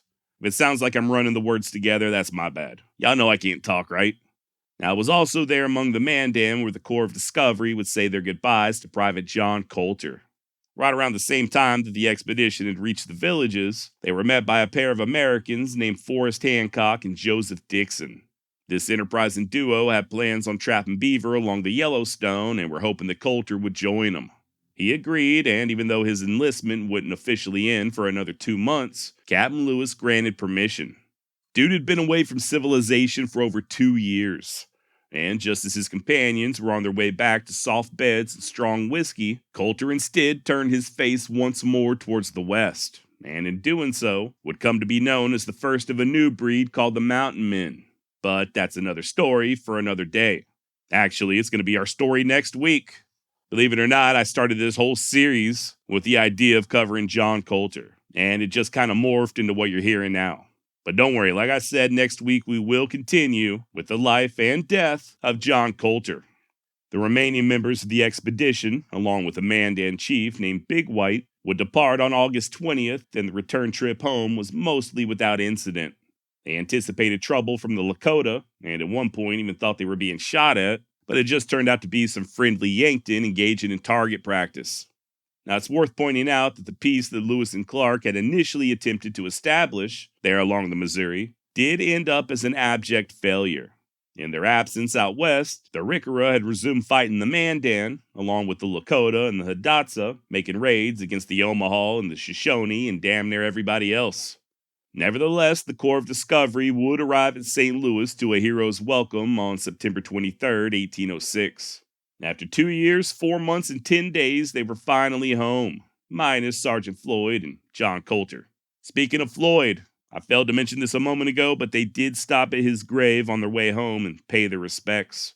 Now, for the most part, despite the lack of peace on the upper Missouri, and despite there not being an all-water route to the Pacific, or the Territory of Louisiana not extending to the 50th parallel, the Corps of Discovery was considered a success. After all, Lewis and Clark had met their objective of reaching the West Coast, solidifying American claims not only to Louisiana but also the Pacific Northwest. And although their peace policy was largely in shambles, the captains had established trade and diplomatic relations with at least a few tribes. They were also able to gain valuable information on the natural habitat, the flora and fauna, in addition to bringing back numerous plant and mineral specimens. I think all total they ended up accurately describing over 200 new animal and plant species during the course of the expedition, not to mention all the ethnographic studies they conducted among the natives. Then, of course, there was all the mapping and topography. Many a blank spot on the map was filled in thanks to Lewis and Clark. So yeah, all in all, the expedition proved to be a huge win for the United States. And I don't know about you, but I'm still amazed they only lost one man during the entire journey. Now, upon arriving in St. Louis, the men of the expedition were awarded land grants, 320 acres apiece, along with double wages. If I'm not mistaken, this meant that the sergeants ended up earning $16 per month, and the privates a whopping $10. Many of them would end up selling their land grants, and in the months and years to come, some would even head back out west. Now, I'm not planning on discussing the fate of each and every member of the Corps of Discovery, but I will go over a few of the more notable characters. Men like George Drewer, quite possibly one of the most capable men of the expedition. Not one to stay put, Drewer headed upriver again in 1807 with fur trader Manuel Lisa, helped to establish a trading post on the Yellowstone River, and believe it or not, would even find himself on trial for murder. Apparently, Drewer, on the orders of his boss, Manuel Lisa, had shot a deserter. The would-be defector later died of his wounds, and the next time George was in St. Louis, he was slapped with a big old fat murder indictment. Luckily for him, one of the jury members was former Corps of Discovery alumni George Shannon, and ultimately Drewer was fully acquitted. Sadly, this luck would not hold out. After more than a few close calls with the Blackfeet in the spring of 1810, many of Drewer's fur-trapping buddies skedaddled on back to St. Louis. Not Drewer, though. Said he was too much of an Injun to be caught by the Injuns, and as such, he continued trapping there at Three Forks. At least he did, till the Blackfeet punched his number in late May. Now, a moment ago, I mentioned George Shannon, the youngest member of the Corps. In the fall of 1807, Shannon was with Sergeant Pryor and a few others, attempted to bring Big White back to the Mandan. They ran into trouble with the Rickera, and Shannon ended up taking a ball to the leg. By the time he got himself some proper doctoring, the damn leg was turning sour, so the sawbones had to amputate. Despite spending the rest of his life walking on a peg leg, Shannon would go on to get his law degree and become a well-respected attorney. Things took a turn for the worse in 1833, however, when his wife died from typhus. Shannon hit the bottle and never found his way out, dying less than 3 years later at the age of 51. Next up, we got Sacagawea's family. Remember, they had remained behind at the Mandan villages when everyone else headed back to St. Louis. At the time, Captain Clark had put forth the idea of taking little Pomp back with him and seeing to it that he got a proper education, but Sacagawea declined the offer.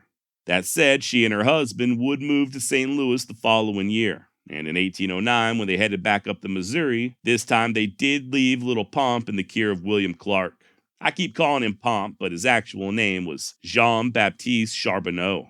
The youngster would end up getting an expensive education at a Jesuit Catholic school, and oddly enough, in 1823, at the age of 18, Pomp set sail for Europe and ended up living among royalty in Germany for a number of years. Now, not a whole lot is known about this time that Pomp spent in Germany, but by 1829 he was back in the U.S. and employed as a fur trapper, working alongside the likes of Jim Bridger and James Beckworth. In the years that followed, Pomp would work as a guide, hunter, and even a magistrate of sorts down in Southern California, before finally taking part in the Great California Gold Rush of the 1840s. At some point in early 1866, Pomp decided to try his luck at the new gold diggings over in Montana, but he wouldn't make it. Ended up falling into the Owyhee River in present-day northern Nevada, catching pneumonia and passing away. He was 61 years old at the time of his death.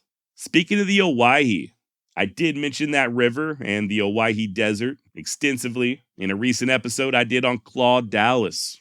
Link down in the show notes if you missed that one. Fun fact, The Owyhee River and the Owyhee Desert were named after Hawaiians. Yes, there were Hawaiians in the Old West, and many of them worked as fur trappers and scouts.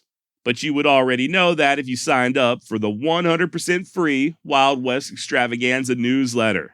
I just recently put out an edition all about the Hawaiian fur trappers and cowboys. So if you'd like to check that out, head on over to wildwestextra.com and hit that newsletter tab up top. Or you can go there directly at wildwestjosh.substack.com. Now, we've already discussed Pomp's mother, Sacagawea, but what about his father, Toussaint Charbonneau? Old Toussaint would remain out west and work as a translator for several years, both as a government employee and for various fur companies. He would remarry. I think all total, Charbonneau had something like 5 Native American wives, and not a damn one of them were over the age of 16 when they got married. Apparently, his last bride was a 14-year-old Assiniboine girl when he was already over the age of 70. Yikes. Not a very well-liked guy, Toussaint Charbonneau. And rumor has it he was not very nice to the ladies. The exact timing or cause of his death is unknown, but in 1843, his son, Jean-Baptiste, would settle his estate. Like I said, I'm not going to go over each and every member of the Corps of Discovery, but I will cover a couple more next week when we discuss John Coulter. And if you're still curious for more of a deep dive, I'd strongly urge you to check out episode 8 of the Explorers podcast series on Lewis and Clark, linked down in the show notes. Also, an excellent source of all things Lewis and Clark is the website lewis-clark.org. If you go digging around on there, you should be able to find a great summary of damn near everybody involved in the expedition. I found that site to be invaluable when researching this series. For today, though, I think we'll go ahead and wrap things up by discussing the fate of the captains. William Clark would be appointed as Brigadier General of the Louisiana Militia, as well as U.S. Agent for Indian Affairs. Following his service in the War of 1812, Clark would then be appointed as governor of the newly formed Missouri Territory. And even after that, the promotions just kept on a-coming. The year 1822 would see yet another presidential appointment, with Clark being named as Superintendent of Indian Affairs. And then, just a couple of years later, he'd be appointed as Surveyor General of Illinois, Missouri, and the Territory of Arkansas. Clark would end up marrying twice and having at least 8 children before passing away in September of 1838 at the age of 68. And of course, we've already discussed the fate of Clark's slave York and York's mistreatment at the hands of Clark earlier in this series. Finally, last but certainly not least, we come to Captain Meriwether Lewis. After returning to civilized society, Lewis was appointed as the governor of Louisiana Territory, and after a brief trip back east, he settled down in St. Louis to prepare his journal for publication. And suffice to say, things did not go as planned. Lewis tried and failed on more than one occasion to secure a wife. He was very slow on finalizing his journal, and he quarreled extensively with Louisiana Secretary Frederick Bates. To further exasperate matters, Lewis began to drink to excess, as well as ingesting medicine laced with opium and morphine. Whether this was due to the pain from that hip wound or to treat a lingering case of malaria is unknown. Lewis began to borrow heavily, his finances crumbled, and his behavior became increasingly more and more erratic. It was while in such a state that he left St. Louis on September 3, 1809, bound for Washington, D.C. The initial plan was to take the river down to New Orleans and then catch a boat to the capital, but somewhere along the way, Lewis changed his mind and instead chose to travel up the Natchez Trace. On September 11th, 1809, Lewis, then just 35 years of age, wrote out his last will and testament, leaving everything to his mother, Lucy. He also penned a final letter to his old friend, William Clark. Now, this letter has since been lost to history, but there are some who think that it may have been a suicide note of sorts. Matter of fact, between leaving St. Louis and arriving at Fort Pickering, Tennessee, Lewis had attempted to take his own life twice and had to be restrained by the boat crew. We do not know in what manner Lewis attempted suicide, only that one of the attempts, quote, nearly succeeded, end quote. Once at Fort Pickering, where the city of Memphis now stands, Lewis drank heavily while at the same time downing pills. This behavior, coupled with the recent incidents on the boat after departing St. Louis, caused the officer in charge, Captain Gilbert Russell, to place Lewis on a 24-hour suicide watch. Finally, after 6 or 7 days, Lewis did seem to improve. According to Captain Russell, quote, all symptoms of derangement disappeared and he was completely in his senses, end quote. Evidently, Lewis was deeply ashamed of his actions and swore to Russell that he would never drink again. On September 29th, Lewis departed Fort Pickering via horseback and in the company of his personal servant, a freedman by the name of John Pernier, a Major James Neely, who was the U.S. agent to the Chickasaw Nation, and Neely's servant, whose name I do not know. They headed overland along the Natchez Trace and covered 100 miles in 3 days. But at some point, Lewis began to once again hit the bottle, despite his most recent resolution not to. Now, for some reason, they did make a slight detour south to the Chickasaw Agency, not far from present-day Houston, Mississippi, where Major Neely recalled that Lewis, quote, appeared at times deranged in mind, end quote. Worth noting that the words deranged or derangement would be used by many people to describe Lewis's frame of mind during this period. The guy was just not doing well mentally. They rested at the agency for a couple of days and proceeded onward, crossing the Tennessee River on October 9th. That evening, a couple of horses strayed, and as Neely went out to search for them, Lewis continued on alone, stopping at a place called Grinder's Inn, about 75 or 80 miles southwest of Nashville.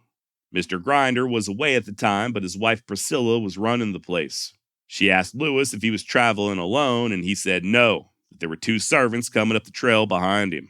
Sure enough, as he settled down to drink some quote-unquote spirits, here comes Pernier along with Neely's servant.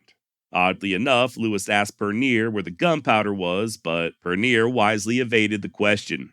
As the evening progressed, Mrs. Grinder continued to note Lewis's erratic behavior, said that he would pace back and forth, act as if he was walking up to her and then just wheel around all of a sudden and walk away as fast as possible. Then later on, as they sat down to eat dinner, Lewis began speaking to himself in what she described as a violent manner. Eventually, Lewis arose and stepped outside to light a pipe, remarking on how pleasant of an evening it was. I think, once more, the words of Stephen Ambrose are worth quoting. The following are the last few paragraphs in chapter 39 of Mr. Ambrose's book, Undaunted Courage. Just a fair warning, though. What you're about to hear is very graphic. Quote, Mrs. Grinder began to prepare a bed for him, but he stopped her and said that he would sleep on the floor, explaining that since his journey to the Pacific, he could no longer sleep on a feather bed. He had Pernier bring in his bearskins and buffalo robe and spread them on the floor. While Pernier was getting the bedding, Lewis found some gunpowder. Mrs. Grinder went to the kitchen to sleep, and the servants went to the barn, some 200 yards distant. Lewis began pacing in his room. This went on for several hours. Mrs. Grinder, who was frightened and could not sleep, heard him talking aloud like a lawyer. Lewis got out his pistols. He loaded them and at some point during the early hours of October 11th, shot himself in the head. The ball only grazed his skull. He fell heavily to the floor. Mrs. Grinder heard him exclaim, "Oh Lord." Lewis rose, took up his other pistol, and shot himself in the breast. The ball entered and passed downward through his body to emerge low down on his backbone. He survived the second shot, staggered to the door of his room, and called out, "Oh, madam, give me some water and heal my wounds." Lewis staggered outside, fell, crawled for some distance, raised himself by the side of a tree, and then staggered back to his room. He scraped the bucket with a gourd for water, but the bucket was empty. He collapsed on his robes. At first light, the terrified Mrs. Grinder sent her children to fetch the servants. When they got to Lewis's room, they found him busily engaged in cutting himself from head to foot with his razor. Lewis saw Pernier and said to him, "I have done the business, my good servant. Now give me some water." Pernier did. Lewis uncovered his side and showed them the second wound. He said, "I am no coward, but I am so strong that it is hard to die." He said he had tried to kill himself to deprive his enemies of the pleasure and honor of doing it. He begged the servants to take his rifle and blow out his brains, telling them not to be afraid, for he would not hurt them and they could have all of the money in his trunk. Shortly after sunrise, his great heart stopped beating. End quote. Full disclosure, there are some who believe that what I just described never happened, and that Lewis was, in fact, murdered. Here's the thing. There are issues with Mrs. Grinder's account. Even years after the fact, she would change certain aspects of her story. If you're looking for a conspiracy as far as Lewis's death is concerned, and you've got an active enough imagination, then you'll find one. But as for me, I do believe that the evidence strongly suggests that Lewis did indeed take his own life. And what's more, the two men that knew Lewis the best, William Clark and Thomas Jefferson, felt the same way. They had both lived with the man for extended periods, were privy to the inner workings of his mind, and although they did express deep remorse, neither one of them ever thought that any kind of foul play was involved. At the end of the day, I don't think anyone can take away from the fact that Meriwether Lewis was a damn good man in a crisis. When Private Windsor fell off that cliff, Lewis knew exactly what to do. When confronted by rapids and a fork in the river, stolen horses, or aggressive Blackfeet, Captain Lewis knew exactly what to do. He was, without a doubt, a man of action, and as Thomas Jefferson described him, a man of courage undaunted. It was ordinary life that Lewis struggled with, the monotony of day-to-day bullshit, coupled with what most historians believed was a chemical imbalance of the brain. A noise in his head that he couldn't turn off once the expedition was over. I think the immense responsibilities and challenges of the expedition were enough to keep the demons in Lewis's head at bay for a time. And then, once they were back home and the quote-unquote struggle was over, when Lewis was no longer engaged with a cause larger than himself, that's when he really began to unravel. That's when those demons started doing jumping jacks. Are there other factors at work? Sure. It's widely believed that at some point, Lewis had contracted malaria. And we do know that in some cases, when left untreated, malaria can result in the swelling of blood vessels in the brain. And that can sometimes result in mental issues. Also, there's all that mercury he was taking, right? The old saying, mad as a hatter, supposedly comes from hat makers who were using mercury in the production of felt. Long-term exposure resulted in neurological disorders that can cause everything from depression to apathy, personality changes, and even delirium. And remember, Lewis and the others were taking high doses of mercury to treat any and all ills during the expedition. But more than anything else, I do think it was just a chemical imbalance in his brain, something he had absolutely no control over.